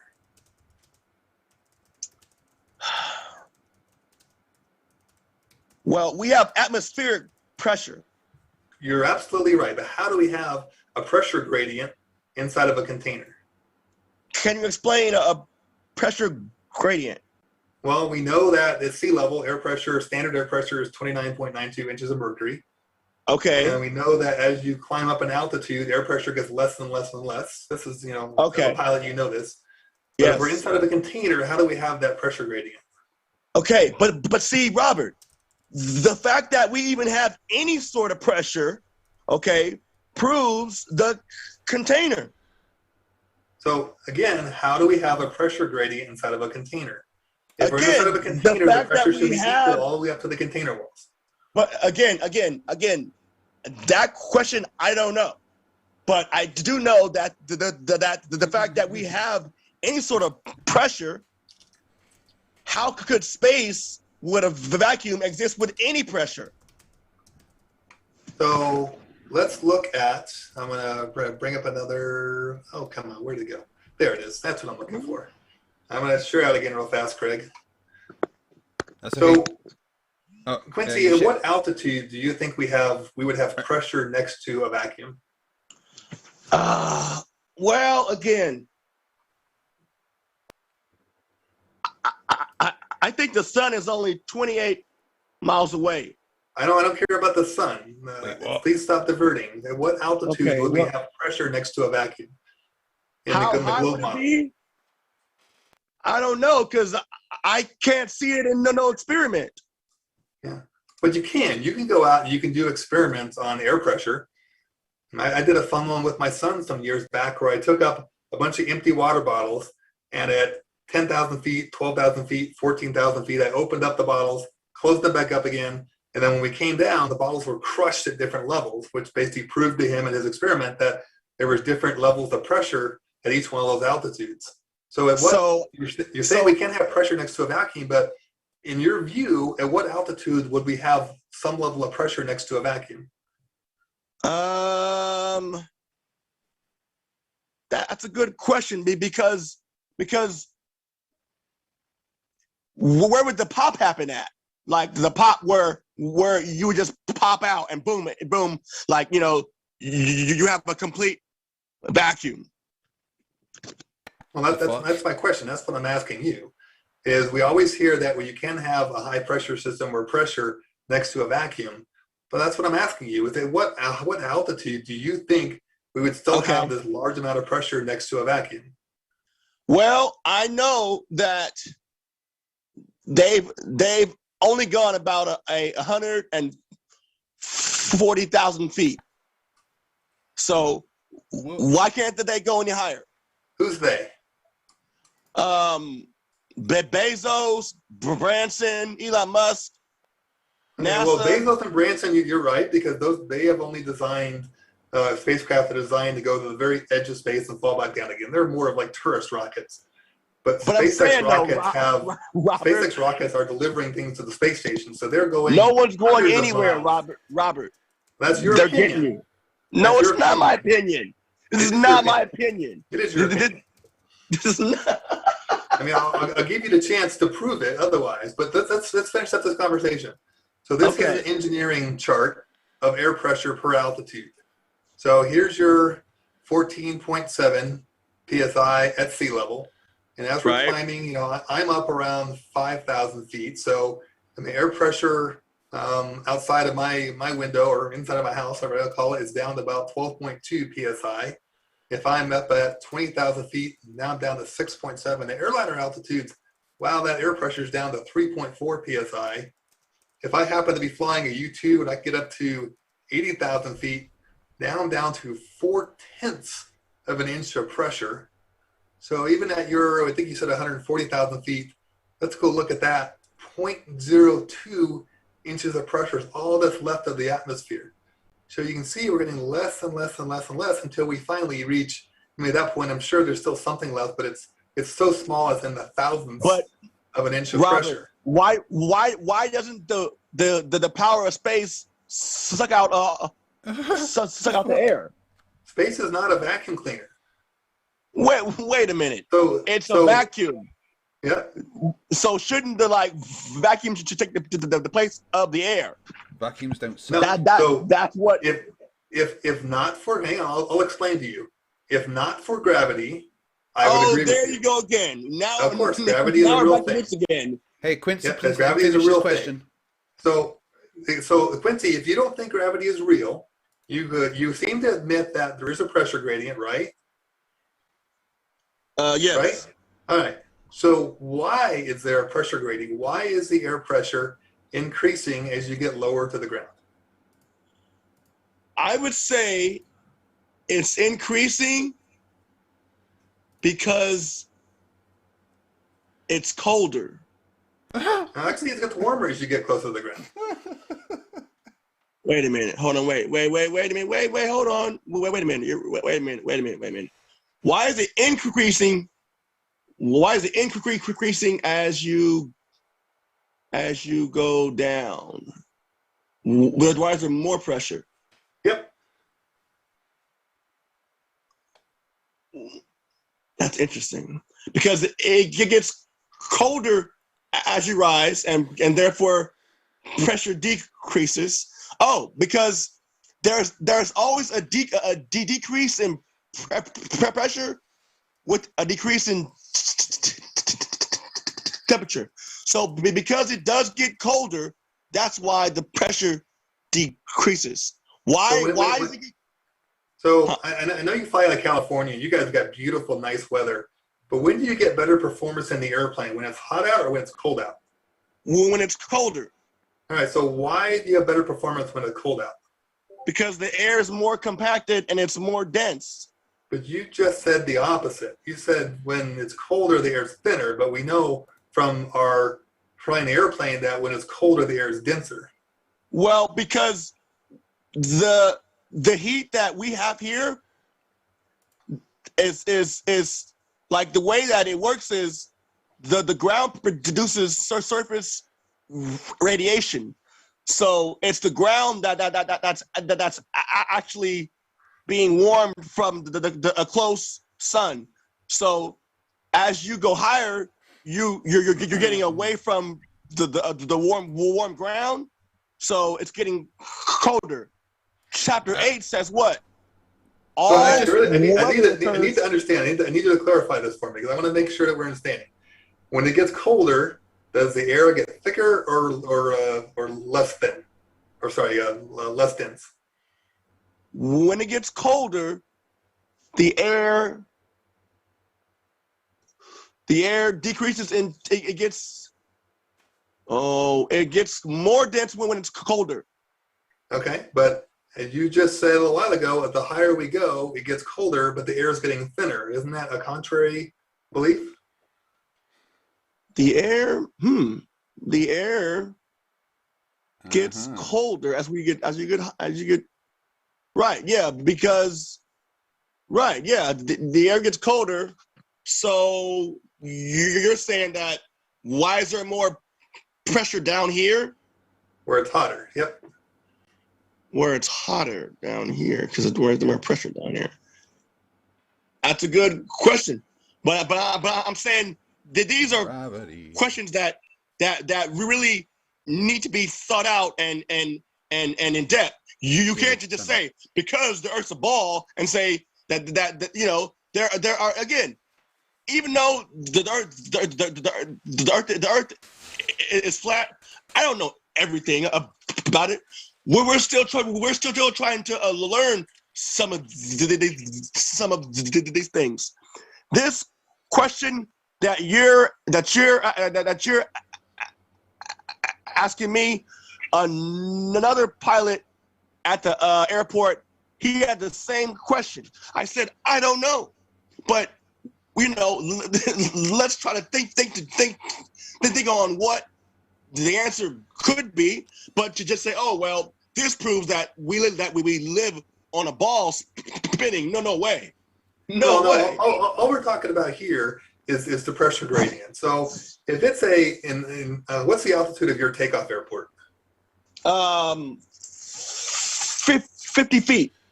50 feet. Mine is about 5,800 feet is where I take off from. Oh boy. So, yeah. So if it's a really hot day, so what happens to our density altitude when it's a hot day? Oh man, you're going to be in trouble. You're going to lose a lot of performance, Craig. Yeah, we lose a massive amount of performance. Performance. I mean, if I took a look at on a good day where it's like 95 degrees at my field altitude, density altitude, and just for the audience, density altitude is a calculation that factors in things, temperature, air pressure, things like that. And it's the pressure that the airplane from a performance standpoint thinks it's at. So even though the actual altitude is 5,800 feet, the airplane in some extreme cases actually thinks it is at 9,000 feet here in Colorado. So from a performance standpoint, the airplane sucks. It just doesn't want to fly. And then there's a lot of people that will get themselves into trouble because the airplane has a decrease in performance because of the wind over the propeller, the wind over the wings, and then just the engine itself. So all three of those things mean a longer takeoff roll and a longer landing roll, and that's where people get themselves really into trouble. Yeah, absolutely. So what I'm showing on the screen here is one of our Leadville, Colorado is the highest paved airport in North America. It's up on the Colorado mountains. The elevation of the airport itself is 9,900 feet. Heck, pattern altitude is almost 11,000 feet. Have you flown up to 11,000 feet yet, Quincy? Yeah, you know what? My friend bought a Cherokee. We went to 11,000 feet last month. I was like, wow. So the key thing I wanted to point out here is density altitude at this airport at 7:30 at night is over 12,000 feet. So it's at 12,000 feet because it's a really hot day up there. What is the temperature of all of them? I mean, it's actually not that bad right now. It's 66 degrees Fahrenheit. So again, the hotter it gets, the thinner the air gets, the higher that density altitude gets. And that's contrary to what you were saying. So I want to move on to the next topic because we're going to spend a lot of time on this one. The key point is, whether you agree or not, there is a reason why the atmospheric pressure gets higher as you go down. And that's because it has the weight of all the air above it pushing down from above. So whether we call it gravity or you want to call it magnetism or electromagnetism, there is a force of some type that is stacking those layers the same way that if you took bricks and you stack them on top of each other, the weight of the lowest brick is going to be the highest because it has all the weight of the other bricks above it. Correct or no? So then why does it get colder as you go higher? If and again, this is a flat earth question. Why does it get really. colder? This is an aeronautical question. No. But I'm saying this next question that I'm gonna ask. Why does it get colder if you go higher, but you're going closer to the sun? Because the sun's 93 million miles away. Climbing up 50,000 feet is not going to make much of a difference. And the reason it gets colder is the adiabatic cooling. But see, this is where you and I don't agree, because there's no way the sun could be 93 million miles away. No way. And so that you said you said a little while ago the sun's what, 28 miles up? 28 miles. 28 miles times 5280, so that's 150,000 feet, right? Yeah, yes, sir. So if I climb up, 20,000 feet, I guess it just makes you a bit closer. But would you tell us what adiabatic cooling is? Adiabatic cooling. Yep. Just while you've got these figures up, I'd like to ask a quick question. Sure. What's the summit of Everest? How high is the summit of Everest? Good. I think it's what, 16 like that. Yeah, right. So 16 something. So let's look at these figures here. I don't remember. Actually, no, I'm way off. 30,000 feet. 29,000 feet. At 29,000 feet, according to these figures, what's the air pressure? So that would actually be a little bit less than 4.3 psi. Right. So, Quincy, quick question. Considering there is more of a difference in pressure between the base and the summit of Everest than there is the summit of Everest and outer space, where is the container keeping that pressure in? That's my question. No. I'm asking you specifically, where is the container keeping the pressure in between the base and the summit of Everest? You say there's a container that has to keep the pressure in.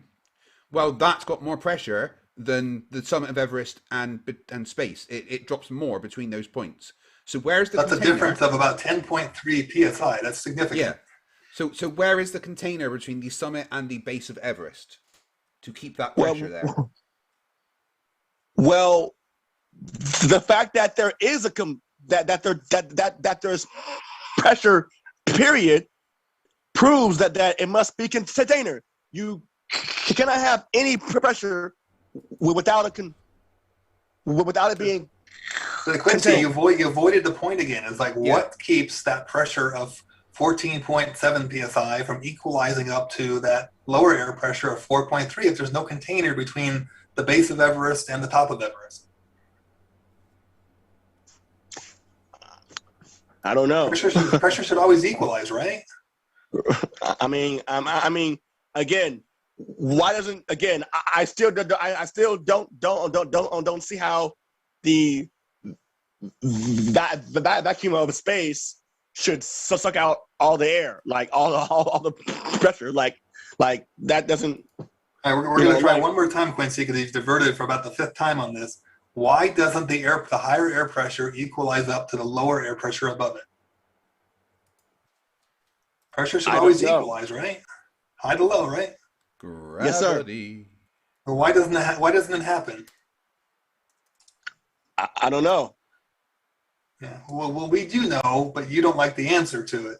So maybe by the next time we come on, see if you can find an answer for the flat Earth model of why that is the case. Because we understand in our model why it happened. So if you want to disprove that, we really need your explanation of why. Okay. And then can you prove to me why, again, for one, there's so many things wrong with the globe. There's so many things wrong with it. I'll give you a chance. Pick one. I got about half an hour left. Pick the thing that you think is the most wrong with the globe, and let's talk about it. I want to give you a chance. Well, see, okay. For one, just the idea of space in itself. The idea of space, like space is what proves the globe model. Most people, like I like what the guy says. He calls it guardrails, where it's like the idea of space cements the globe model, because someone says, hey, well, if the Earth is flat, are the other planets flat too? So it kind of like throws your mind like, well, yeah, it's got to be a ball and a globe. But when you really look at all the evidence of NASA and Elon Musk and SpaceX and how they fake space, you're like, well, wait a minute, man. Why are there so many holes in the space, in the space? And like, it's like, wow, guys. Okay, hey, Quincy, you need to be Quincy. Quincy, 1 second. Yes, sir. You need to be specific, please. I mean, I've given you some very specific evidence. Can you give me something specific so we can talk about it? Okay, again, thrust in a vacuum. Okay, that's a great one. So if let me give you, I don't know if this is going to work here. I don't think I have enough. If you're sitting in a rolling chair and you take something like I've already heard this one before. Let me finish before you interrupt. You're sitting in a rolling chair and you're holding, say, a 20-pound weight, and you throw that weight away from you and you roll backwards. What's causing you to roll backwards? What's causing you to is the ball had some weight to it, so you push your body off the ball's weight. Newton's third law. Okay, right? Absolutely, you're absolutely right. So, were you pushing off you were pushing that weight away from your body in equal opposite direction? You went the other way, right? Right. So you use your body. You use your body and you push off of the ball. You pushed off it, Craig. I agree with you. So did you go backwards because the weight pushed off the air in front of you, or did you push off because you pushed the weight away from you? You push your body off the ball. You're absolutely right. So we're in agreement here. This is good. So you weren't pushing off the ball against an external influence. You were just pushing the ball away from yourself, right? Yes. Okay. All right. So let's take a rocket engine for example. So we have the rocket engine. It's going to take its fuel and its oxidizer, different types of fuel, but generally it's it could be kerosene, it could be all different kinds of crazy fuels they like to use. But you take your fuel and your oxidizer, you combine it in the combustion chamber, you light it off. It's taking, gazillions of tons of fuel, igniting it, and it's shoving all that fuel and that mass out the back of the rocket engine. So just like you pushing that ball away, it's throwing the exhaust and all of the combustion out the back of the rocket. What's the rocket going to do? But what are you pushing off of? But you just said that when you were pushing you're the using ball your hand. off, No, you're using your hands, and you are pushing off of the ball. Okay? And so you're pushing off of the ball. In this analogy, hang on. In the same analogy, hold on, Quincy, let me respond. What are you pushing off of? In this analogy, the ball is the thrust being sent out the back of the nozzle. No. That's exactly what it is. No, it's not. It's the ball is what you're reacting off of. You're reacting off of the ball. All right. Like the car is gonna react off the concrete. The plane's jet engine reacts off of the air. You react off of the ball.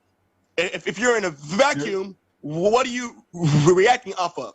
So you just gave a couple different scenarios, but the ball is not pushing against the air, correct?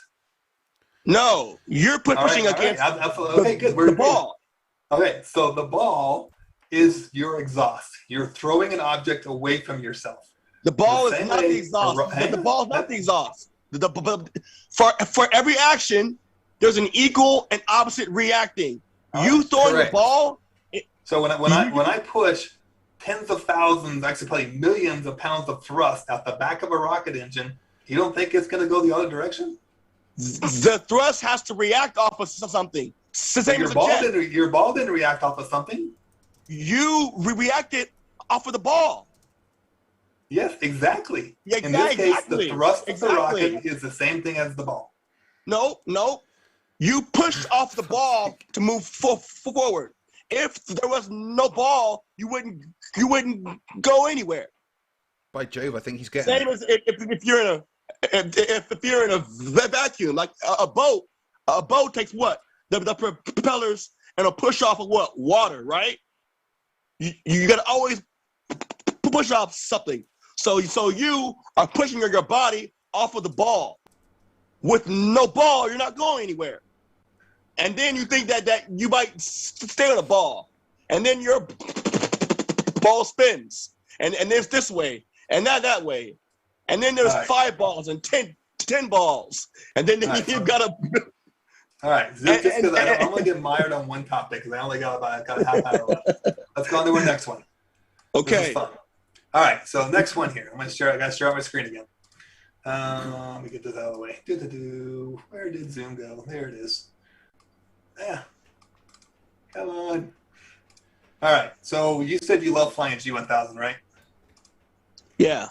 So what is this screen on the G1000? Wait a minute. Hey, don't try to see. You can't come with stuff that I don't know and say, well, because you don't know this. That proves, man.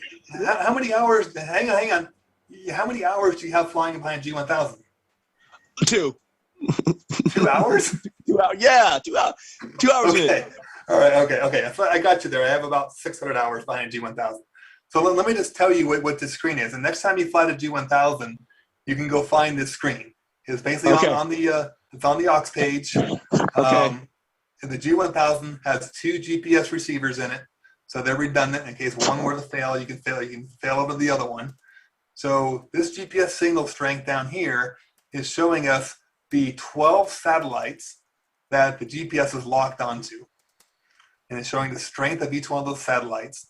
And then this constellation map above is showing where the satellites are in relation to you. So I've got one right above my head, and then a bunch kind of scattered around or kind of circled around the airplane out in space. So this is showing me the 12 satellites. It doesn't matter if I'm flying over the middle of the United States, if I'm flying over the middle of the ocean. As long as I got a clear view of the sky, I'm going to lock onto at least 12 satellites. And you made a comment earlier about it being triangulation that GPS uses. It's not actually triangulation; it's trilateration. And the difference triangle. Let me finish. Then I'll let you rebut my point. The difference being triangulation is measuring angles because you know where the ground station is, and you can triangulate just like we do with VORs. VORs are ground-based stations, and we know we can triangulate out the VORs. But in this case, the GPS satellites are moving, so we can't triangulate off of them because they're constantly moving as they're orbiting the Earth. So it uses trilateration, which is the measurement of time. So the GPS receiver is receiving all of these signals, and in that signal is not only the location of the satellite, but also exactly what time. Every one of these satellites has an atomic clock, so that the time is extremely accurate. So you receive these signals that says, this is where the satellite was when it sent the ping, this is where it was at, this is what time it was. And using that information, the GPS is able to figure out where you are at. So what's your understanding of how GPS works? You know the old Loran? Absolutely. I understand Loran pretty well. if you do, I can probably send you the link. If you do a long search of radio navigation, right, you'll see that it's all land-based. It's all land-based. Even the GPSs that we using is land-based. It's ground-based stuff. Now, All right, so it's, I'm going to ask you. real. So how accurate was Loran? How accurate was Loran? Yep. It wasn't too accurate. I mean, that's why they had to go into NDDBs next. Oh man, But NDBs are horrible. Those things sucked. But again, it doesn't matter. It's all ground-based, though. All right. So you're so next time you're flying the airplane, and I wish next time I keep forgetting to do this whenever I fly. Next time you're in the airplane, I want you to do a video of this constellation screen just for about 5 or 10 minutes.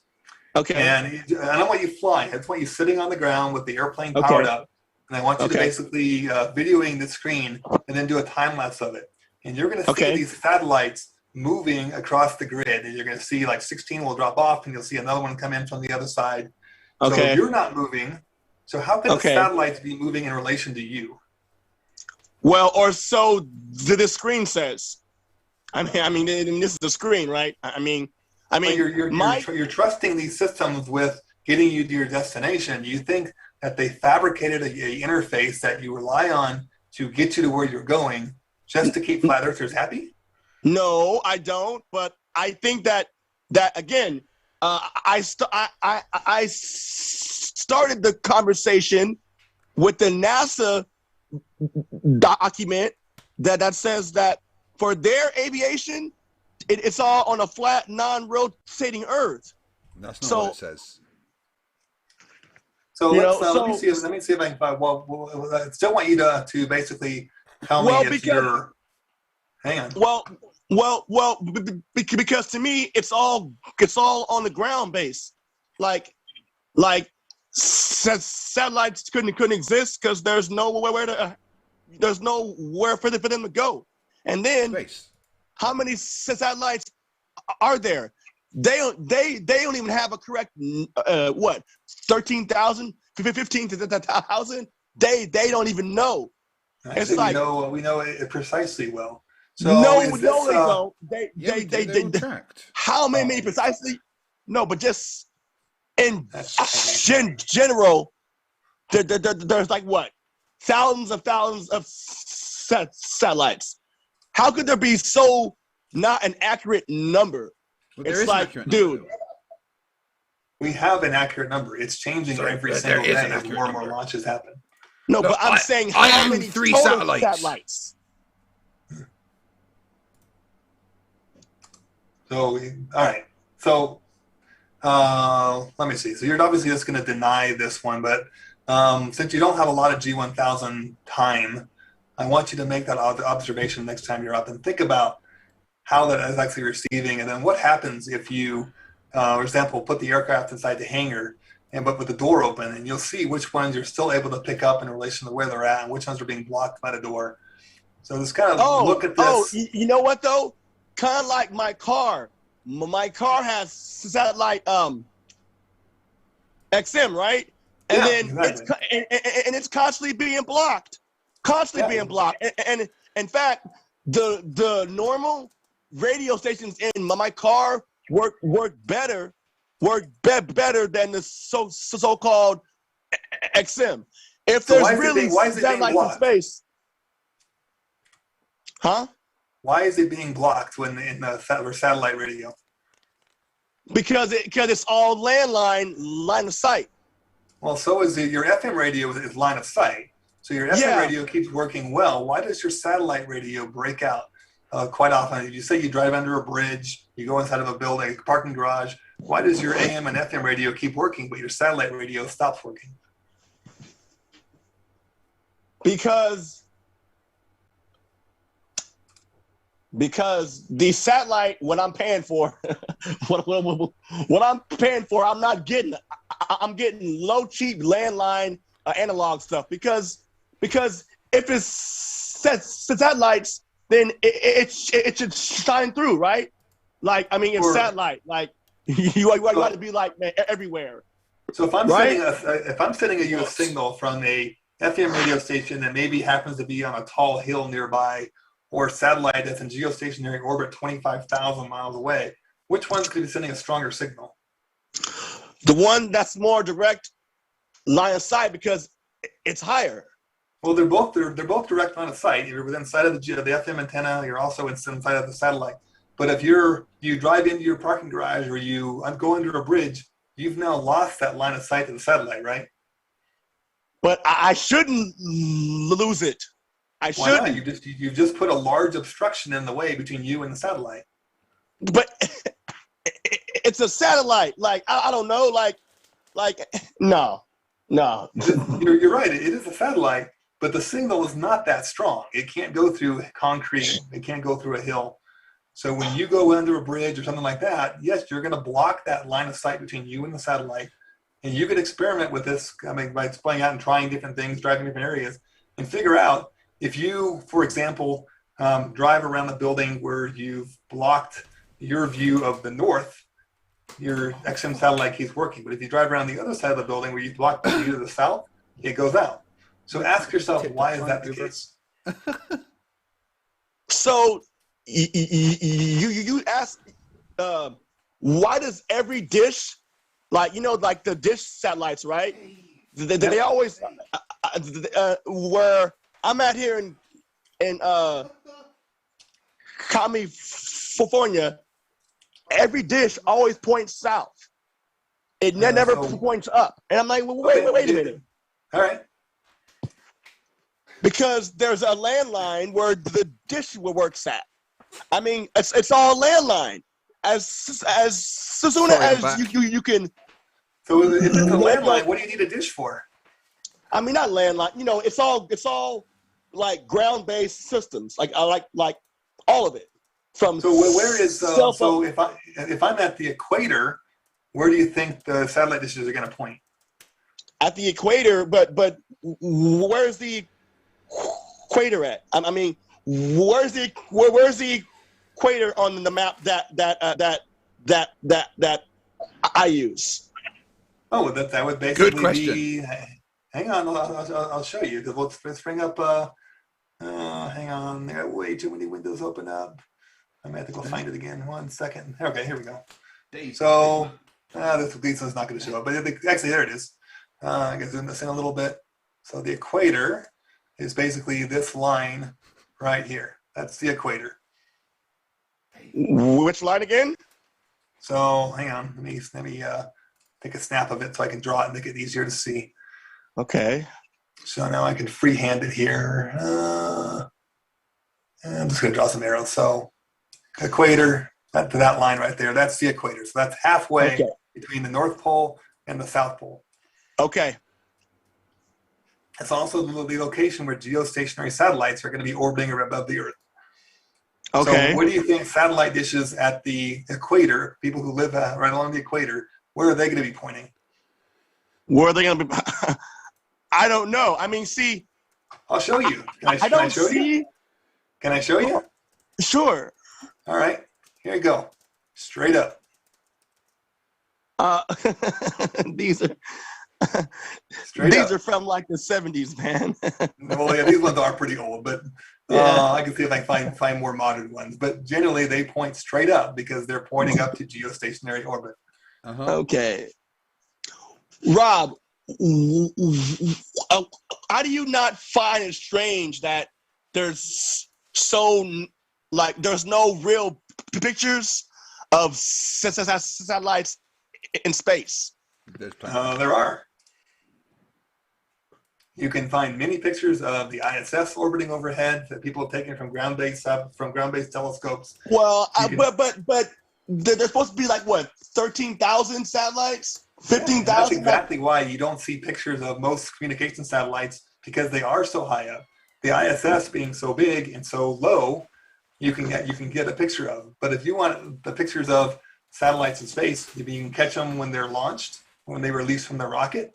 But no, you're not going to be able to see. Now I'm starting to lose my voice. you're not going to be able to see some satellite that's 25,000 miles up with a ground-based telescope. They're just too small. Here's how they fake space, and you're gonna like this one. So the space shuttle, right? Yep. The space shuttle that you see is actually an airplane, and it's powered by the same engines of a Gulfstream 2, and it's just a plane. It's just a plane that they fly, and the one that you see that supposedly goes in space, it goes in the ocean, and the one, that one, that's actually a plane. Right. So you said it's using the same jet engine. Where's the intake for the jet engine? Here, those little slits. Where's it at? See right there. Right there? Let's zoom in on that. That's basically, that's solid. I've actually been there. Well, unless they had it covered up. Yeah, but I've actually seen, before they retired the shuttles, I got to go tour Kennedy Space Center, and I saw the actual space shuttles when they were getting prepared for flight. There's no intakes here. Have you seen them land? Yes, in person. They sound like jets. And no, you're hearing the T-38 chase planes flying behind them. And as a pilot, right? This is a horrible glider. It is a horrible glider. I totally agree with you. No way, this thing was a flying rock with stubby wings. You are not. You are not flying that thing with no power. No way. No way. Somebody. So are you forgetting? Hang on. Are you forgetting about the other parts that caused it to launch? If we go and we look at it, and we've got the huge orange tank, which is the fuel tank for the 3 rocket engines, and we've got these 2 massive solid rocket boosters which carried the fuel tank. So you're right, the shuttle by itself, there's no way in heck the thing is going to get into space without the massive fuel tank powering those 3 engines and the SRBs carrying the fuel tank. Coming back, it's purely a glider. It's a very heavy glider. And if you watch this thing land in person, it looks like it's falling like a rock. Rob, you're a pilot seen it in person, right? Quincy. Rob. See. So you're a pilot, all right? See, Yep. Finally now I get to pose it, and so is mine, who's a pilot. Okay. Yep. Okay. You have an engine failure. Okay, permanently. You're in a rocket. Do you know if they don't get it right, they're laying off like imagine the preciseness that they would have to land a glider the first time the right way every single time. No way. That's got the engines on it. Somebody. Do you know where they landed the shuttle the first couple of times? What was it? Someone. Where was it? Kennedy? Nope. The first, I would say, probably dozen landings landed at White Sands, New Mexico, because they're not on a runway, just on the White Sands, because it's a massive, huge, flat area of sand. Okay. And then at Edwards Air Force Base, which is basically kind of the same type of thing. You're just landing out in the desert, and they did that because they hadn't locked everything down for the accuracy. And when they come in to land at the Space Center, they don't just come straight in from space and they land.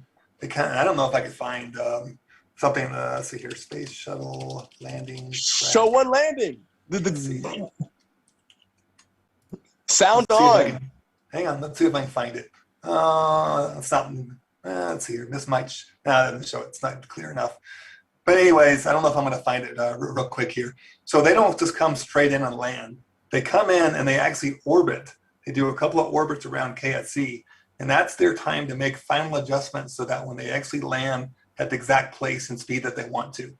So it's kind of like us if we were coming in to land and we're way too high, and we'll circle above the field until we get down low enough we actually want to put it down. Yeah, but we're not talking about a Cessna. Like, no, we're not. That would be like a that would be like any airline pilot or corporate pilot, like imagine them in an off a dual engine failure scenario every time. Like that's the worst. That's the worst thing for any pilot to do. That's the worst thing. Right. Like what? Like the and that plane there, the glide. That's a horrible glider. I've seen it myself. All right. So next one. So you mentioned a NASA document, right? So this is what you're talking about. Something like this. Yes. All right. So yes, the Earth is flat and non-rotating.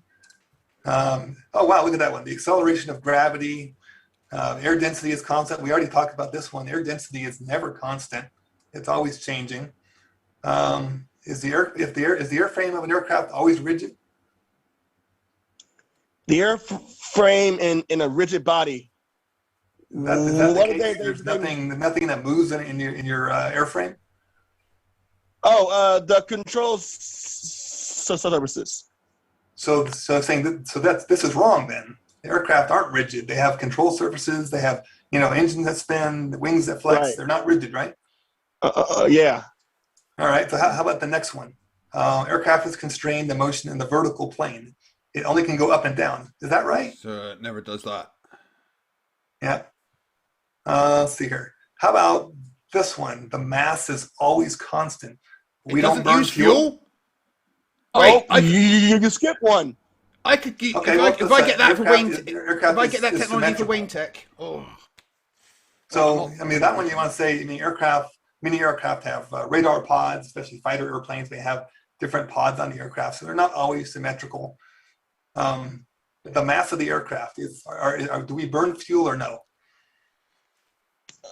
Do we burn fuel? Yep.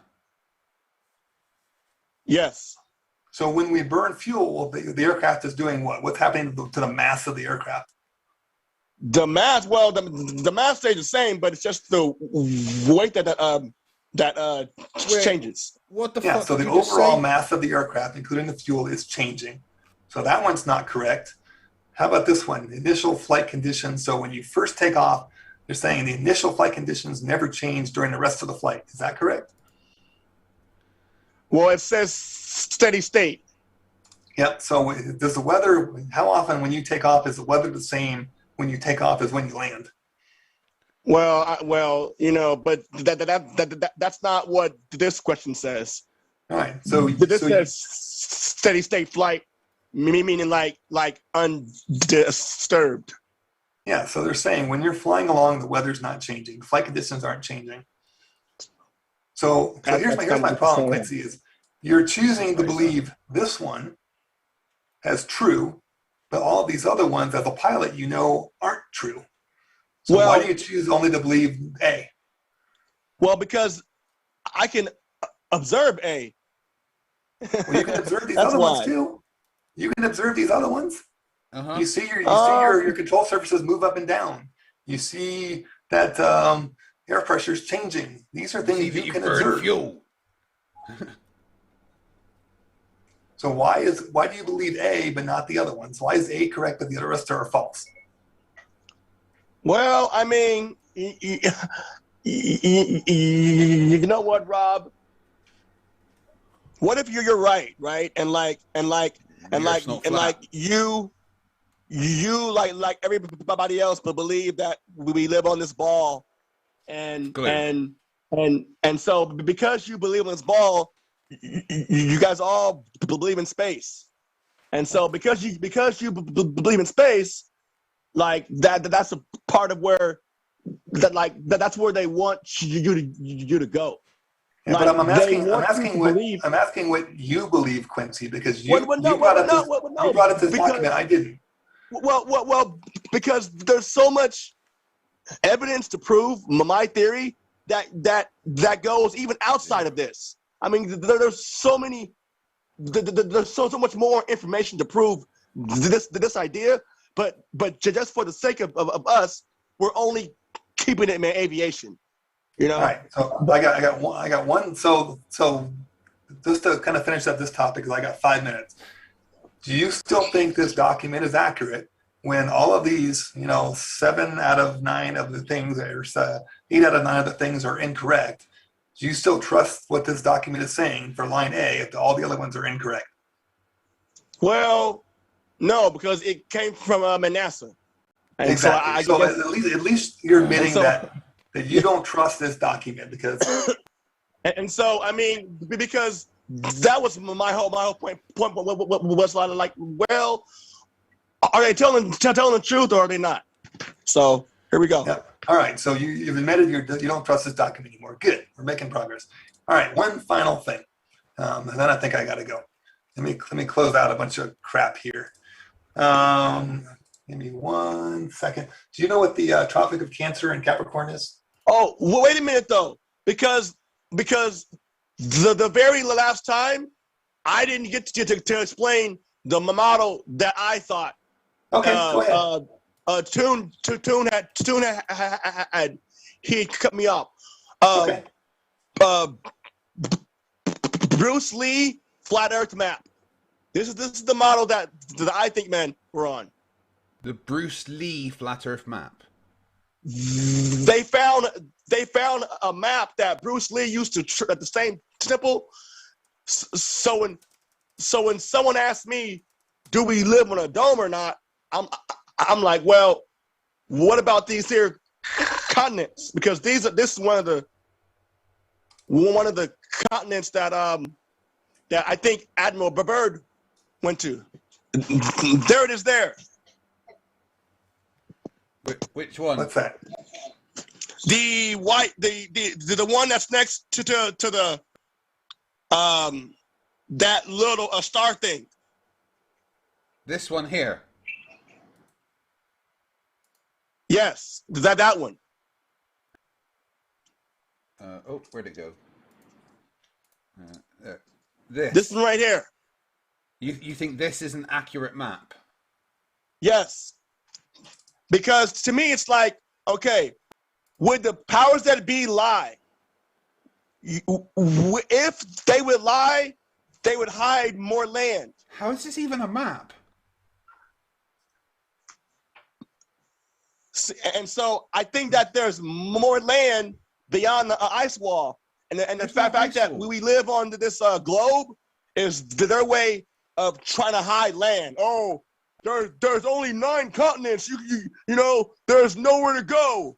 No, but if the Earth is flat, no ice wall. Fuck's sake, there is no Quincy. Sorry, I've been to the Antarctic. There is no ice wall. What do you mean? Just put in No. I've literally been wall. There. There is no ice wall. There is some cliffs of ice. An ice wall. No, there is some cliffs of ice, but there is most certainly not an ice wall. There's literally ports and bits that you can go. There is not an ice wall that goes all the way around Earth. There is no ice wall. There is some cliffs of ice, big icebergs, but there is no ice wall. Look up McMurdo Station. Okay, all right. I got 3 minutes left. Let me finish this last point, and then I'll let you guys talk a little bit because I got to get on the road to go pick up a kid. Let me share again my last time. Yep, you're sharing. I'm still sharing. Okay, cool. You're going to bring it up. So Quincy, Tropic of Cancer in Capricorn. On this kind of AE map, the red line is Tropic of Cancer, which is kind of the closest the sun in your model would get to the center of the Earth. And then Capricorn's the furthest out it goes. On the globe model, it's basically Tropic of Cancer is 23.4 degrees north of the equator, and it's 23.4 degrees south of the equator. So are you agreeing with the difference between the two models? Yes. Okay. So one key difference on the globe model, the Tropic of Cancer, if I were to plot a flight around the Tropic of Cancer, if I had an airplane that had unlimited fuel, I could fly around the Tropic of Cancer and the Tropic of Capricorn, they would be the same distance, right? Okay. And then, but on the flat Earth, obviously the Tropic of Cancer is much shorter, like probably by 2 or maybe 3 to 4 times than the Tropic of Capricorn. So there would be a huge difference in distance between these two flights, right? Okay. So if I take ForeFlight or any other flight planning application, it could be Jeppesen or Lido, or I don't care which one you use. You take them, and they bring up the other one first. This one, here we go. So this was the plot, again, 23.4 degrees north of the equator. Basically got every 30 degrees, I kind of put a waypoint marker. Comes up to 19,833 nautical miles. All right. If I put this side by side with flying around the Tropic of Capricorn, which is the one over here, it's also 19,833 nautical miles. So using the tools that we as pilots use to navigate, to plan that flight across the two tropics, they're coming up as being the same distance. If it was flat Earth, the Tropic of Capricorn would be multiple times larger in distance. So either the tools that we use as pilots every day to navigate and not get lost and crash in the middle ocean are grossly, grossly wrong, or the flat Earth model is wrong. Well, when you show me somewhere where we correct for this curve and where it's a curvature formula, like then I'll say, okay, yeah, we're on a globe. Quincy, you just diverted again. Just answer the question. No, I didn't. I said, show me a formula. You diverted again. There is a obvious, huge difference between the flat Earth model and the globe model. Our tools that we use as pilots match the distances you would expect from the globe, but not as the flat Earth. But where's the curvature formula? I don't care about the curvature. Why do you not care about it, man? You live on a ball. Quincy, it's H equals R equals H times 1 minus cos A. That's the formula for the curvature of the Earth. I thought it was eight inches per square mile. Toon explained to you how that was made up by a flat earther. Quincy, look at my screen. That right there. Quincy, curvature? This red line or green line, whatever the hell that is 8 inches per mile square. It's a parabola. That is not a circle. So then show me how we have to correct for that in our plane to stay on the ball. Pendulous veins do it for you, dude. He went over pendulous. No, they don't do it for. No, they don't. No, they don't. Craig, that actually, Craig, and unfortunately, I got to go. That topic. Okay. In fact, I might switch to my phone, but that topic is more about our original conversation about trimming the aircraft. And that once the aircraft is trimmed to maintain a certain altitude, it's not going to climb an altitude, as flat earthers like to say, unless you add in more power to be able to gain altitude. So that's a fallacy in that the airplane could just naturally by itself climb up in an altitude in perpetuity into space, because that's impossible unless you happen to strap rocket engines to your airplane. How are you flying this your flight path if the Earth is spinning at 1,000 miles? Where's that correction for it? Quincy, that's a whole other topic. I'm running out of time. I might switch over and log on from my phone. I'll let you keep talking to Craig for a little bit, but I got to go pick up a kid. But I might jump back in from my phone, Craig, in just a little bit. But I don't think I'll just be listening in. Well, thank you, Robert. Do you want any final thoughts before you go, though? No, this is fun. I mean, I wish Quincy the best. Obviously, he's had kind of some curves thrown in his life. I don't know. So I admire him from that. I don't know where his head has gone mentally. Obviously, there's a few screws loose in there, but I still wish him the best. And I hope his students see through when he talks about flat Earth and they realize that, yeah, that's a little cuckoo. And I hope he's a better instructor in the airplane than he is in online debates. Well, thank you, Robert, for your time and your expertise regarding flights. I really smash on me, huh? Wow. Okay. Feel free to go off on the. I'm going to dial back in on my phone in a moment, but I got to get on the road. Thanks, guys. All right, thank you. Okay, Quincy, I'm going to read super chats in a bit, but first of all, I really wanted to go over the rocket. I really wanted to go over the rocket thing with you, right? So let's imagine this is the rocket. This is where the exhaust comes out of this side. Okay, what you got here is the oxidizer and the fuel that mix in the combustion chamber. Now, if you were to have an explosion in the combustion chamber, with the exhaust forcing out that way, what's going to happen here on this part of the combustion chamber? That's not where the thrust is being I mean, physics disagrees with you. That is where the thrust is created because of the equal and opposite force of the it has to react coming out. But it is reacting. It's reacting with the inside of the combustion chamber and creating a force here, pushing the rocket that way when the thrust, the exhaust goes that way. That is Newton's first law of motion. When the thrust goes outward, it needs to react off of something. Can you please cite me that? Okay. Like if you're in a boat, right? A boat isn't a rocket. Okay, but water is a fluid, and air is a fluid. Okay. Space has no air, so it doesn't need that. Well, thrust must react off of a fluid. Please give me a citation.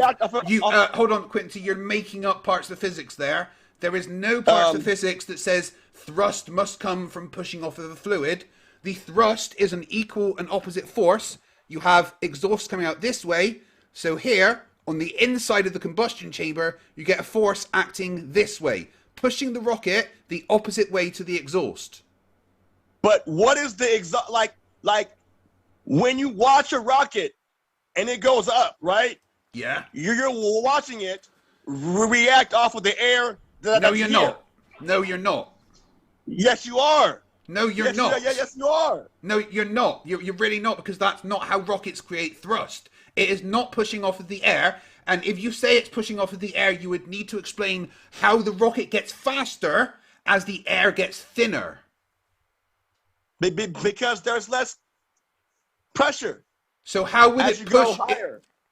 So if there's less pressure as you go higher, how would it go faster when there is less stuff to push off? How would it go faster? There's just enough. There's just enough. Remember, the air here is not a complete vacuum, but in space, it supposedly is. No, it's not. So I'm saying space isn't a complete vacuum, so that's wrong. Space is a complete vacuum. No, it's not. Let me ask you a question. Is 10 to the negative 17 a positive or a negative number? I don't know. Space, the pressure in space, what we consider space, is roughly 10 to the negative 17 torr. That is a positive number. Space is a positive pressure environment. Okay. So, again, why are there no pictures of any rockets in space? There are plenty. Like it's all the guy from NASA. He even says no, he didn't. CGI. No, he didn't. He said CGI. No, he didn't. He said that one picture of the globe was photoshopped because it was made up of multiple close images. He did not say that rockets. Hold on, Quincy, hold on. He did not say that rockets are CGI. He said that one picture was photoshopped because you had all of the individual parts that were needed to be put together, and he did that in Photoshop. When you look at Mr. Elon Musk, all his rockets are CGI. No, they're not. They show him falling in what landing like this, like what? You like a freaking pencil? No, a friend of mine actually recorded that himself. Oh, why is there no videos online of it? There is. No videos. Red Rhetoric has a video on his YouTube channel with 3 million views of that happening. What? No. Why are there no independent people showing it's happening? Red Rhetoric is independent. It's not happening. Red Rhetoric is independent as you can get. He is literally nobody like in space or anything. He is just a guy who goes and records stuff. He is independent, and he recorded that happening.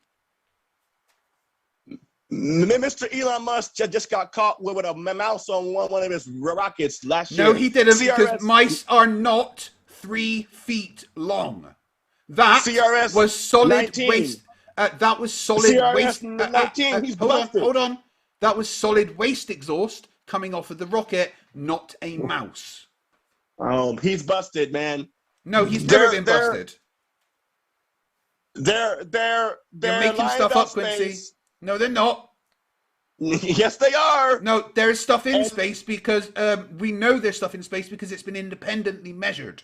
For instance, the This is ISS, the which is deep like state 200. again, Hold on. right? This The really- ISS. Hold on. The ISS, which is about 220 kilometers up, has been independently verified to be there. Why are there no photos of it being built? There are. They're not. There is I videos look of it. for them. There is videos of it being put together in space. Nope. No. Yes. No, there's not. Yes, there There's is. no diagram. There is. Nope. You didn't ask for a diagram, and there's plenty of diagrams of the ISS. Again, look. See. This is my point of being the way that I believe is not It's because that you I've are done basing it homework. on lies, Quincy. I've You are done- basing everything on lies. Everything you said is wrong. You don't understand Every- rocket thrust. every- You don't understand space. You don't understand pressure. You think vacuums suck. Vacuums don't suck, Quincy. The word vacuum means suction. No, it does not. Vacuum, suction. Vacuums Okay. don't suck. This is basic physics. Okay, Batman. Come on now, Batman. You know, vacuum. Even inside the airplane, there's a gauge that says vacuum. There's a gauge that says suction. They do the same thing. Why are they different then? Oh my god. Quincy, right, Quincy, do me a favor and just Google the phrase "Do vacuums suck?" Because they don't. Okay. That's not how physics works. Okay. Vacuums are relative to the pressure of the environment that they are in. It's as simple as that. Okay. Space is not a vacuum, and there is no vacuum next to pressure. That is a straw man argument.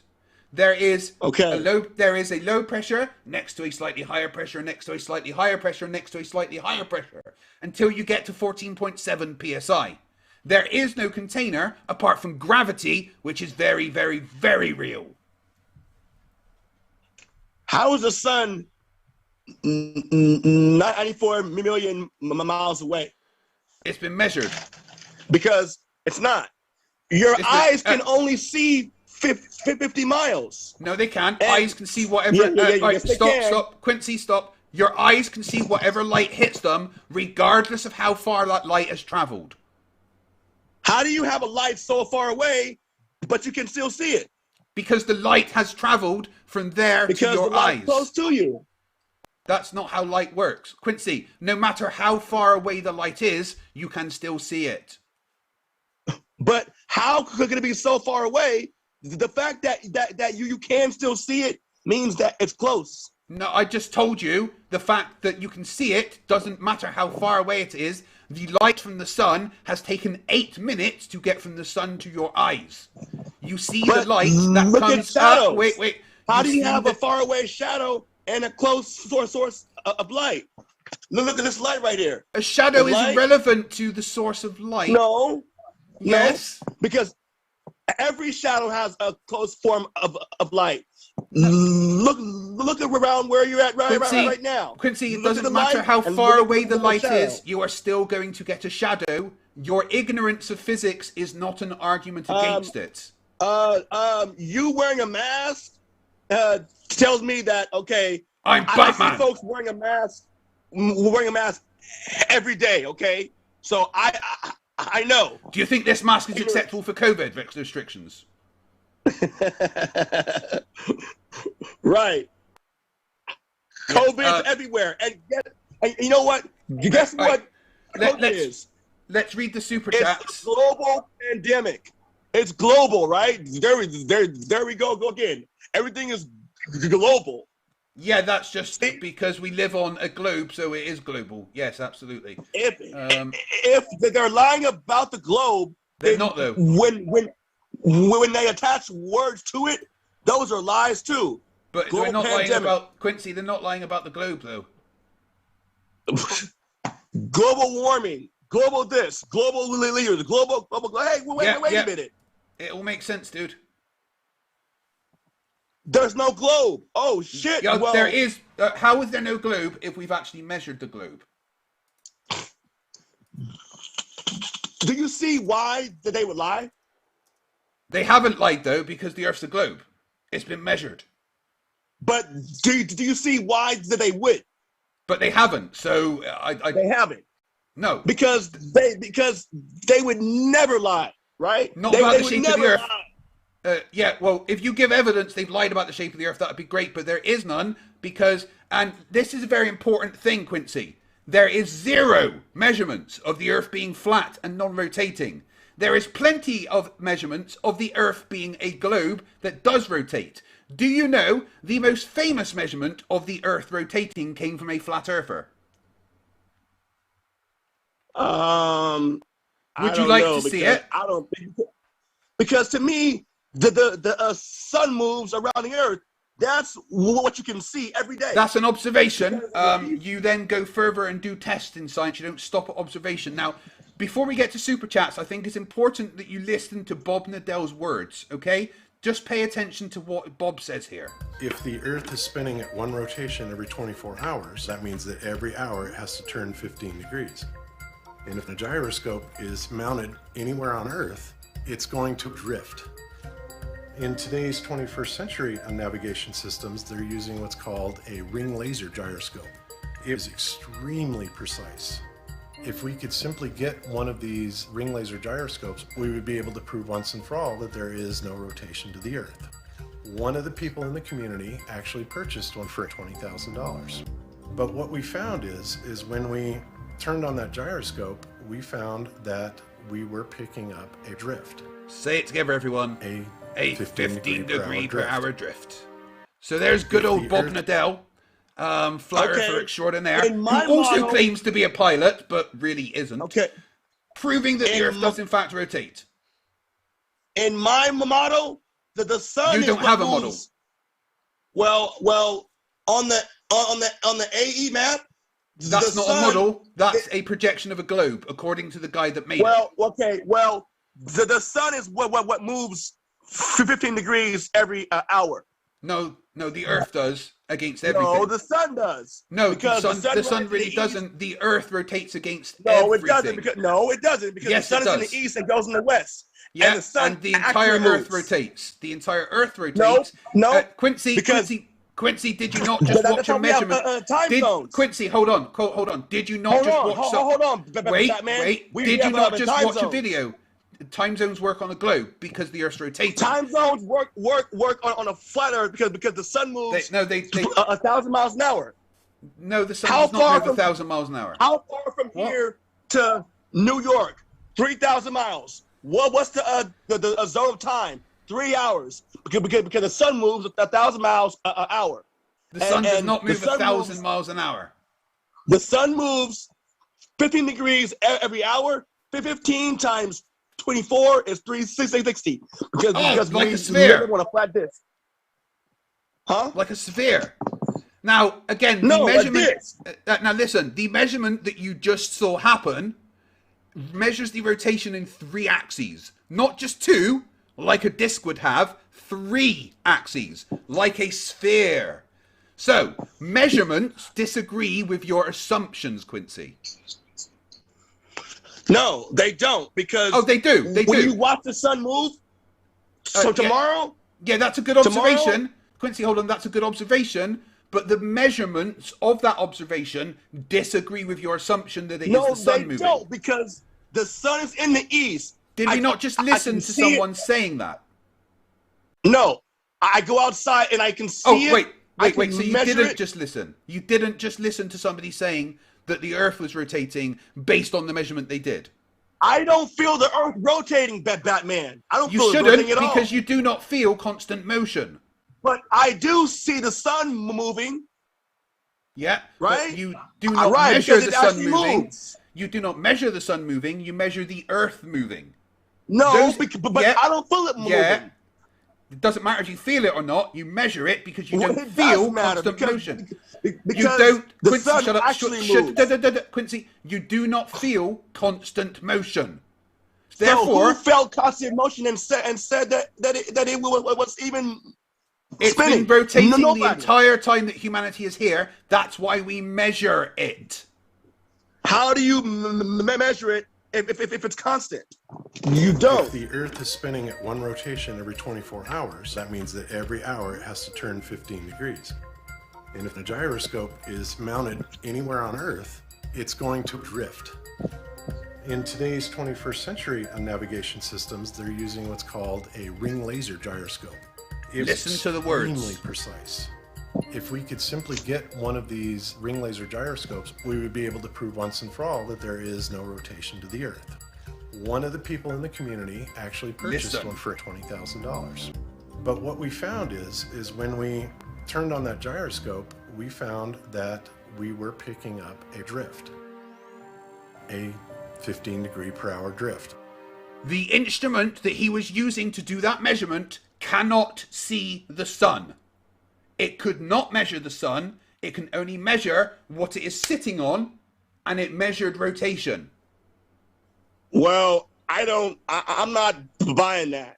I don't care if you're buying it or not. That is literal ignorance of you just denying evidence. Yeah. Because there's no way that you're telling me that we're spinning on a globe Yes, we are. going around the sun at Yep, that's been 60,000 measured as well. miles an hour. Going Well, around do you know what the rotational velocity is of the Earth around the sun? I can't measure it because I can't feel it. You're not a measuring device, so that doesn't matter. Again, Quincy, do you know the rotational velocity of the Earth around the sun? Again, it's not rotating, Batman. It's not. Based on the globe model, what is the rotational velocity of the Earth around the sun? 60,000 miles an hour. No, that's a linear velocity. What is the rotational velocity? Well, what is it's a 1,000 miles an hour. No, that's a linear velocity. Again, the rotational velocity of the Earth around the sun is 1 degree per 24 hours.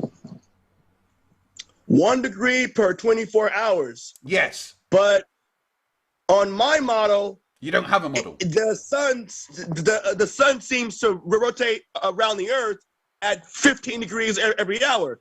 15 times 24 is 360. Yeah, And that's a when you lovely watch the observation. sun, And then it's you in the test east. it. You test it East to by west doing are measurements. 2 different directions. Correct. East to because west the are Earth is different directions. rotating. Because the Earth is But rotating. it's not rotating. But it is according to not. the measurements. The measurements, according to- Quincy. Nobody feels it. We can't even test it. Excuse me, I just showed you a video of somebody testing it. Please don't lie to me. This guy, listen, this guy has it wrong. He's got it totally wrong. No. He's got it but totally wrong. He used a device that is used by every single commercial airplane in the world. And they do not get it wrong, otherwise planes would crash into mountains. But our gyros are flat. Our gyros don't show a drift. Yes, they do. As we just showed. No, they don't. They're always level. Did I not just show you... Quincy, hold on. You are denying something that you just saw. I just showed you a gyro measuring drift. Gyros don't even measure drift. If At the least Earth is spinning not at the one ones rotation that I every 24 use. hours, that means that every hour it has to turn 15 degrees. And if the gyroscope Listen. is mounted anywhere on Earth, it's going to drift. In today's 21st century navigation systems, they're using what's believe I have to called keep a playing ring this. laser gyroscope. It is extremely precise. If we could simply get one of these ring laser gyroscopes, we would be able to prove once and for all that there is no rotation to the Earth. One of the people in the community actually purchased one for $20,000. But what we found is when we turned on that gyroscope, we found that we were picking up a drift. What, a drift from where? 15 degree per hour drift. A drift of the Earth rotating. A drip from where? So that's the only way. It's like, really? No, Nobody sees it? Like, there's plenty of ways. There's been videos recording it from space, but you know. yeah, here, yeah, right, yeah. It's Right, Quincy, you know, I'm going to read the super chats and let's see if there's any questions for you. Batman voice. LUCK21 for $4.99 says, I'm still a better Batman than Patterson. Who the fuck thought it'd be a good idea to have a sparkly vampire as a Batman? That movie is going to suck. Batfleck all the way. Or Batcraig. Hoiner, 99 euros. No message, thank you. Rampant, haven't seen you in a while for 2,500 claps. Says, Batman is best friends with FTFE. By the way, long time no see FTFE. Keep up the good work. Thank you very much, buddy. Fog Repair Ship Akashi, who is apparently one of my sock accounts, according to a dumbass. No message, thank you. Athens 619, nice to see you, dude. For $5, says Batman knows the Earth is not flat. Where's the watchtower placed at? The watchtower is in the same orbit as the ISS, just on the opposite side. I should not have told you that. Tim Tully for $10. Question for Quincy: what evidence would you accept to convince you the Earth is a globe? what evidence? Yes. If they weren't lying about space, and if I felt the Earth spinning, and if they weren't lying. See, I only believe this way because of all the lies. There's the lies. That's my thing. So what evidence would you believe, sorry? Maybe. Oh, space. Space. Okay, we've got lots of evidence of space. Yeah. Yeah, so, right, anyway, so space, no worries. So, I guess you're not a flat earther anymore. Dreco Fire for 1,000 Japanese yen says, I'll say this once and only once, do not insult the guest speech. It's childish, unfunny, and highly disrespectful. Any breach of this rule will end in a timeout. You have been warned. I want to say a massive thank you to FTFE's mods for looking after the chat. Yes, I like to call flat earthers fucking idiots, but I do not like to insult them based on any personal attributes they have. Quincy has been relatively respectful, so I appreciate my mods trying to keep the chat in order. Please do not insult the guest based on any of his physical, anything about him like that. It's not on. Call him an idiot, cool. But please don't insult anything that he really can't control. I do want to say, though, Quincy, I do have quite a bit of respect for you. You've overcome quite a lot in your life, including what is obviously quite a bad stutter. And considering you're able to come on and converse so well, that's an amazing thing to overcome. Hey, so well done. Someone shot me. Hey, somebody shot me 5 times, man. That's harsh. I mean, I do have respect for you. Mr. X and Mr. Y, I'll get your questions. If you sent me some by email, let me get through the super chats first, okay? Electro channel for $5. You can draw a triangle on a sphere. The angles just add up to over 180 degrees. What do you think about that, Quincy?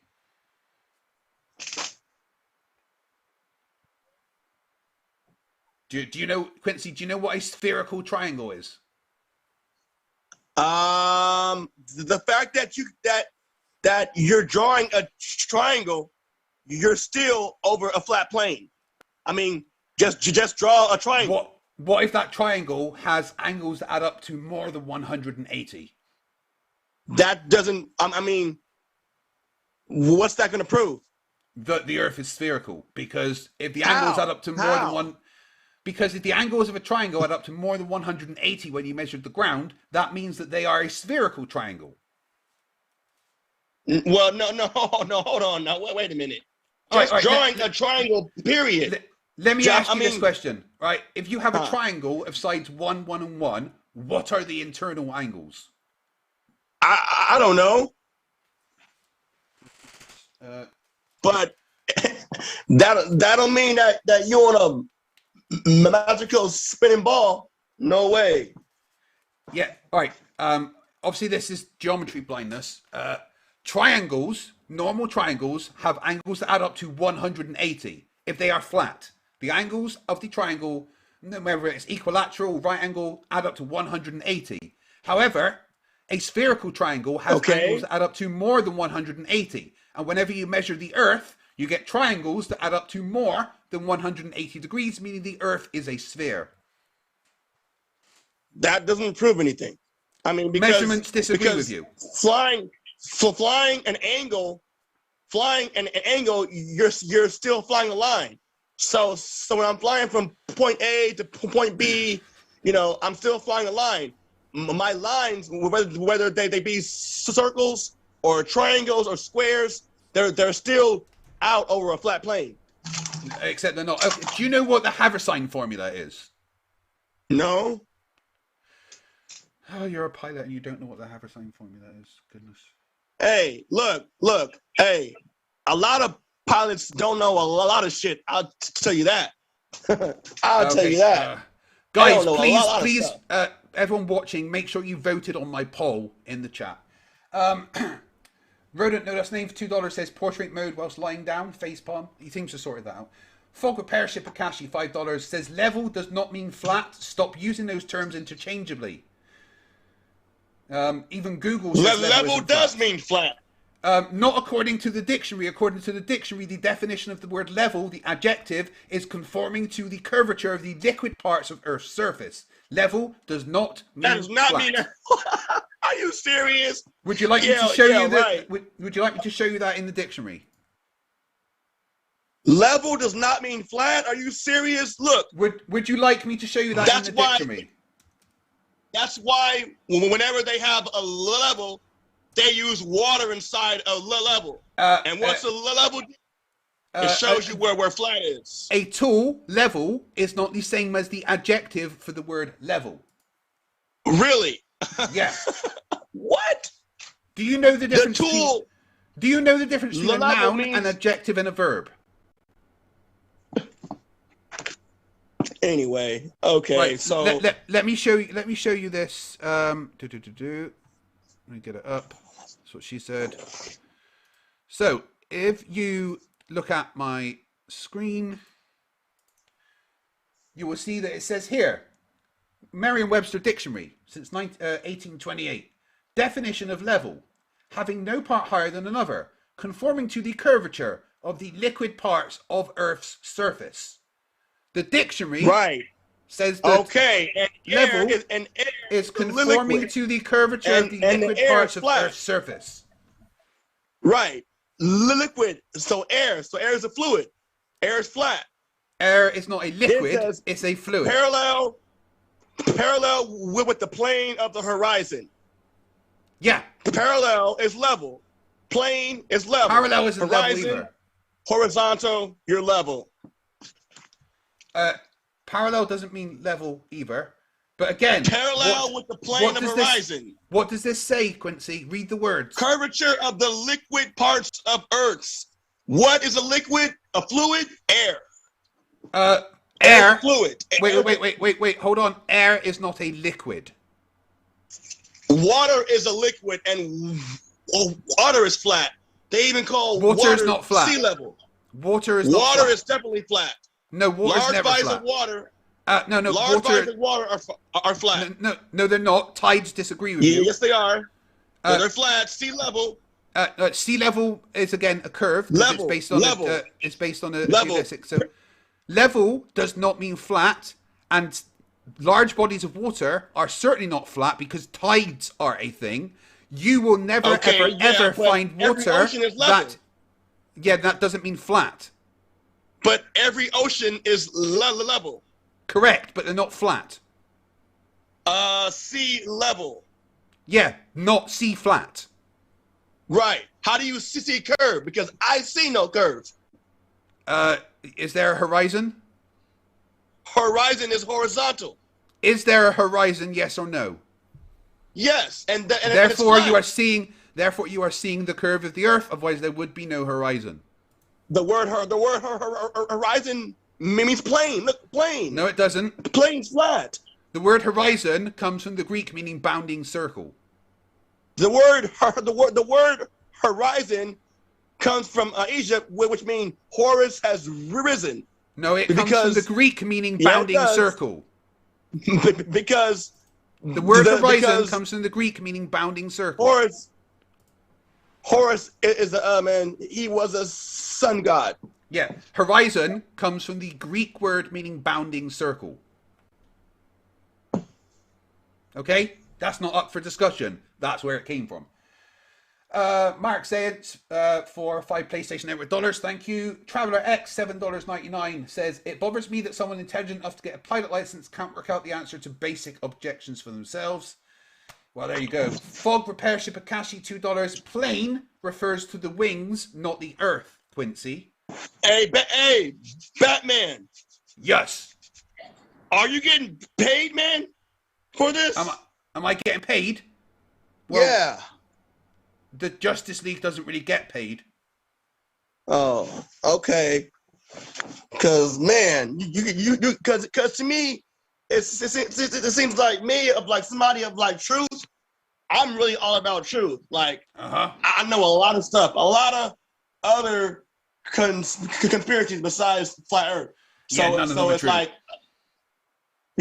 So I mean, I'm just like awake. I didn't vote for Biden. Cool story, bro. Yeah, like right. I kind of like don't buy the whole COVID hoax. So there's a whole lot of things. Okay, all right, stop there. COVID's 100% real. I've lost family members. Don't go there. Rick Hansen for £5 says maybe it's his gyroscope eyes. Rick Hansen says for £5, maybe it's his gyroscope eyes that are telling him down is up rather than us. Quinden 1977 for €5 says, Quincy, can you explain how a gyroscope works? A gyroscope works off of rigidity in space and precession, meaning rigidity in space could only work when the force or the center is going to press down.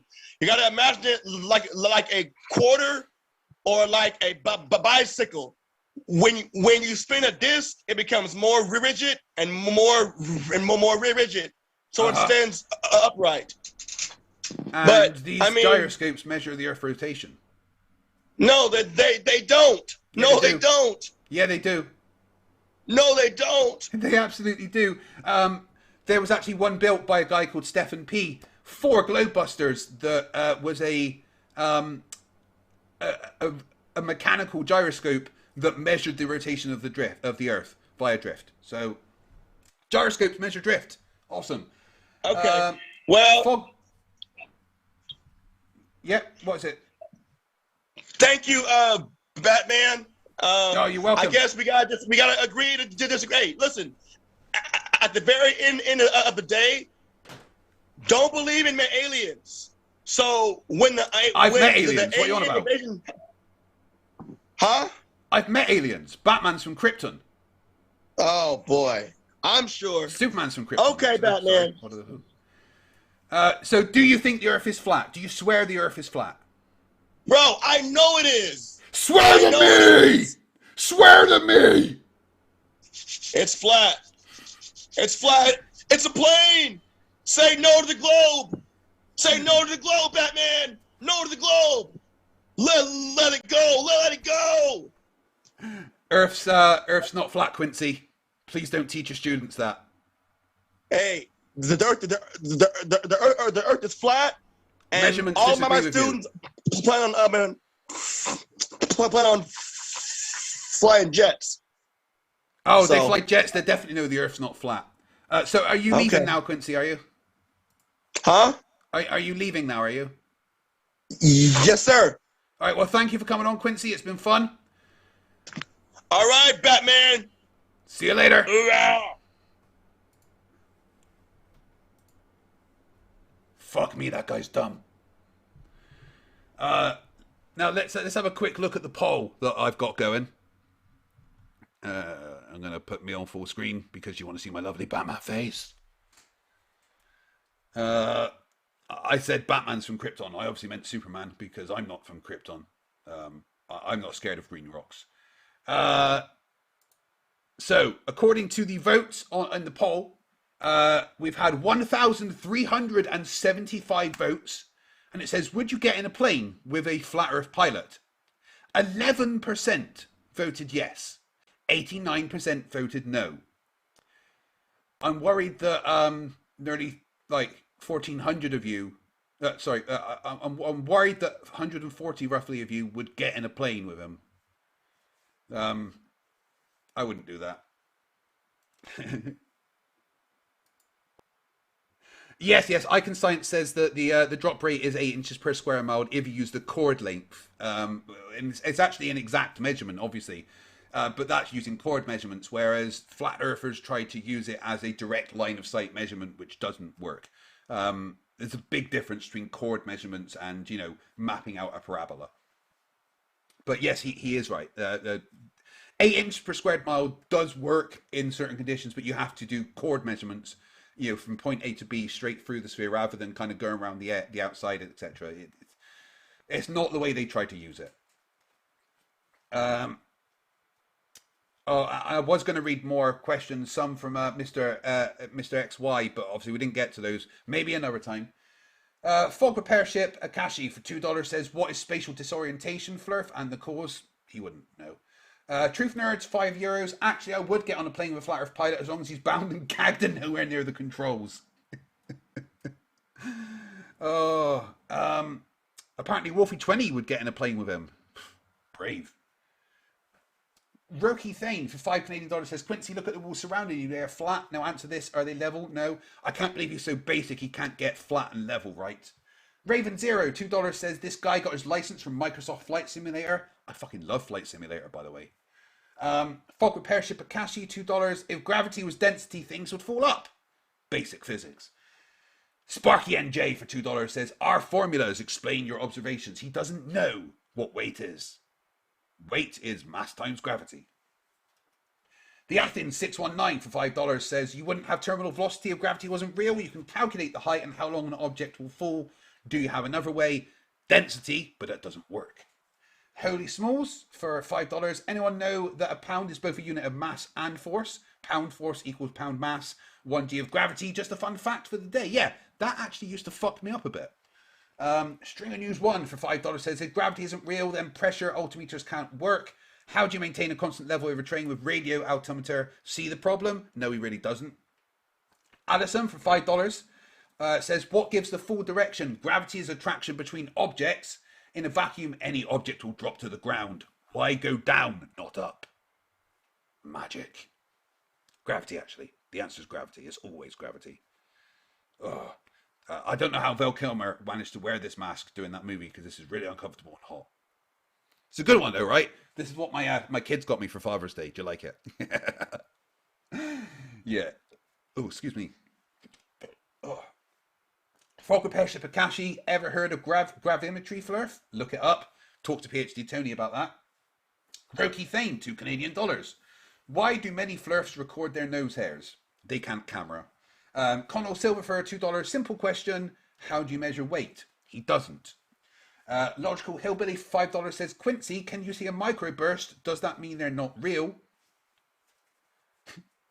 I always say to flat earthers, take a photo of a jungle and point out all the ants to me. Oh, you can't? Does that mean ants aren't real? Alison for $2 says, yes, show me the curvature, followed by denial. Flat Earth 101. Connell Silverfur for $5 says, if I can summarize Quincy's argument, if force B acts against and overcomes force A ceases to exist. Or is that it didn't exist at all? Yeah, he just angered Newton's ghost, that's for sure.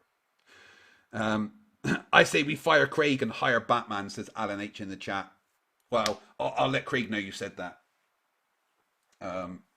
Connell Silverfur for $5. Oh no, just read that one. Logical Hillbilly for $10. Horizon is scientifically defined as an intersection on the celestial sphere of a plane perpendicular to the plumb line. The higher the observer, the lower and more distant is their visible horizon. Only possible on a sphere. Indie Tiger $5 says the Gleason map has an obvious mistake printed on it. Fog Repair Ship Akashi $2. Australia is not larger than Canada. For fuck's sake, no, it's definitely fucking not. Gary Little $5. Quincy, if I'm at 6,000 feet over Bakersfield, why can't I track Sacramento VOR? He wouldn't know. He didn't know how altimeters work. Did anybody notice that he mucked up? He got altimeters and fuel gauges confused in Toon's debate. Oh, sorry, Batman voice. Fog of Pership Akashi for $5. We need a face deck or nuclear facepalm emoji for this level of stupidity. Seriously, these past few debates definitely require major facepalm emojis. Yes, they fucking do. Or you can get one of those pillows when they're ready for production. Marek Zayance. And use them as facepalm protection. During my 50,000 subscriber celebration, I'll be giving away a bunch of them. Or Craig will, because I'm not Craig, I'm Batman. Holy smokes for $5. Straight lines are curved on a curved plane. Learn geometry. Seriously, it's not that hard. Oh, I can hear Try Thinking crying in the distance. Caucasian Sensation for $5. Understand that when charting on flat map, you're using 2 dimensions as you fly. There's a third that defines the globe. Flat earthers can't think in 3D. Stringer News 1. One of my favorite people in the world. $5, claims to be a pilot, but expresses disbelief in the same aircraft he claims to be licensed to fly. He has been confirmed as a real pilot, which is scary. Stringer News 1 for $2. How do you keep level with the horizon? He can't. He doesn't. Don't ask him questions because he doesn't know the answer to any of them. Justin Novu for $5. The false horizon is a circle like the Lion King's circle of life. This Quincy dude is one who flew over the cuckoo's nest.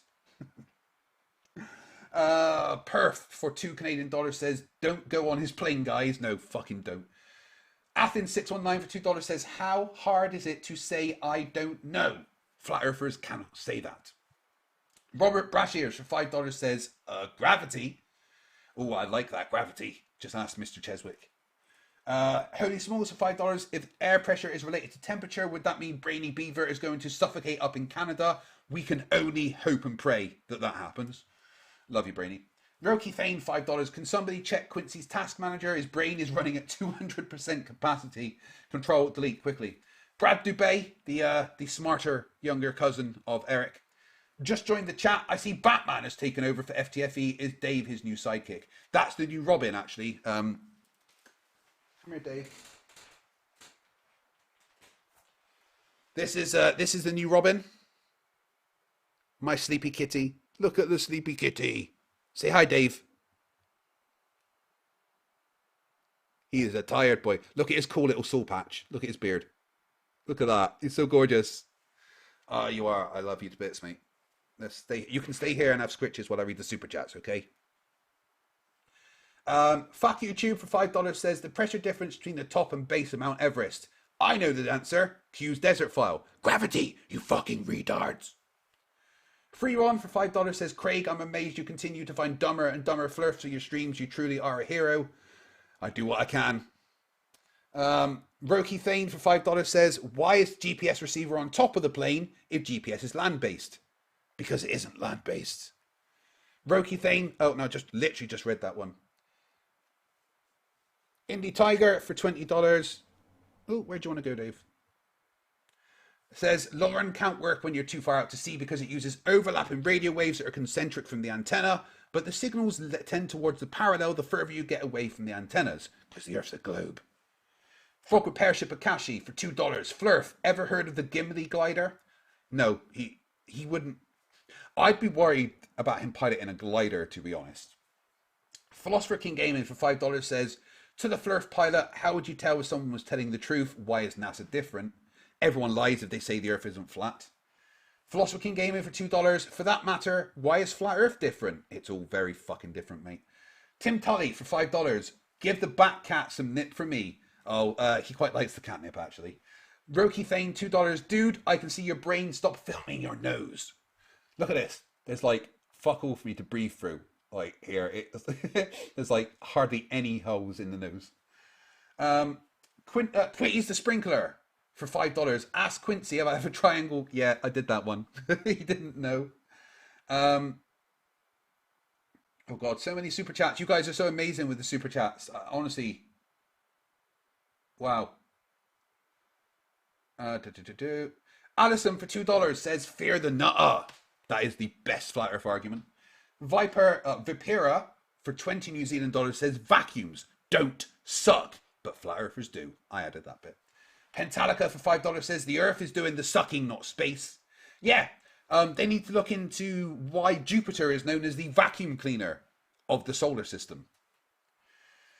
Kiwi841 for $5 says, I don't understand why these people choose to avoid facts and actually want to live in an eternal cosmic baby's cot. Well, yeah, what a weak-ass god they've got that can only create a little disc. 3Ron for $2. This moron has parroted every Flerf claim. Lol. Brad Dubay for $10. Quincy has made his mind up and any evidence to the contrary goes against his worldview.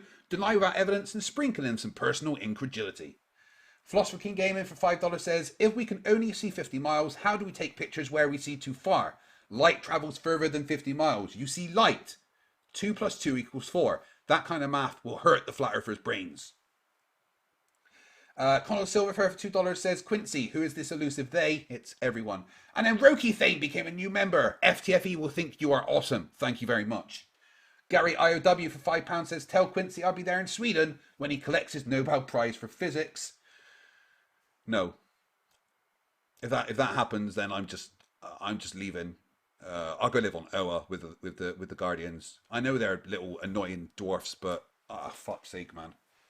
Brad Dubay for $5. Something must be up with Batman's voice tonight. FTFE is doing a great voiceover job whenever Batman opens his mouth. The Batman voice is hard to keep up.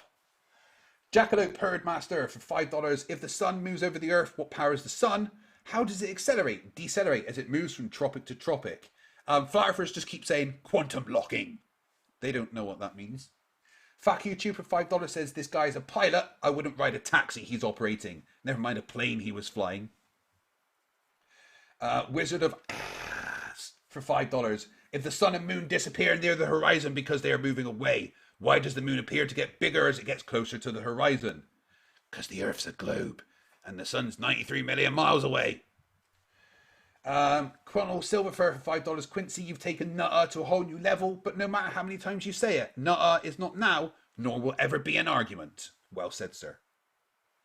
Perth for $5 says, why does our model predict all observations of the sky and somehow we're wrong? They're just clueless and can't think 3D, so it can't be real.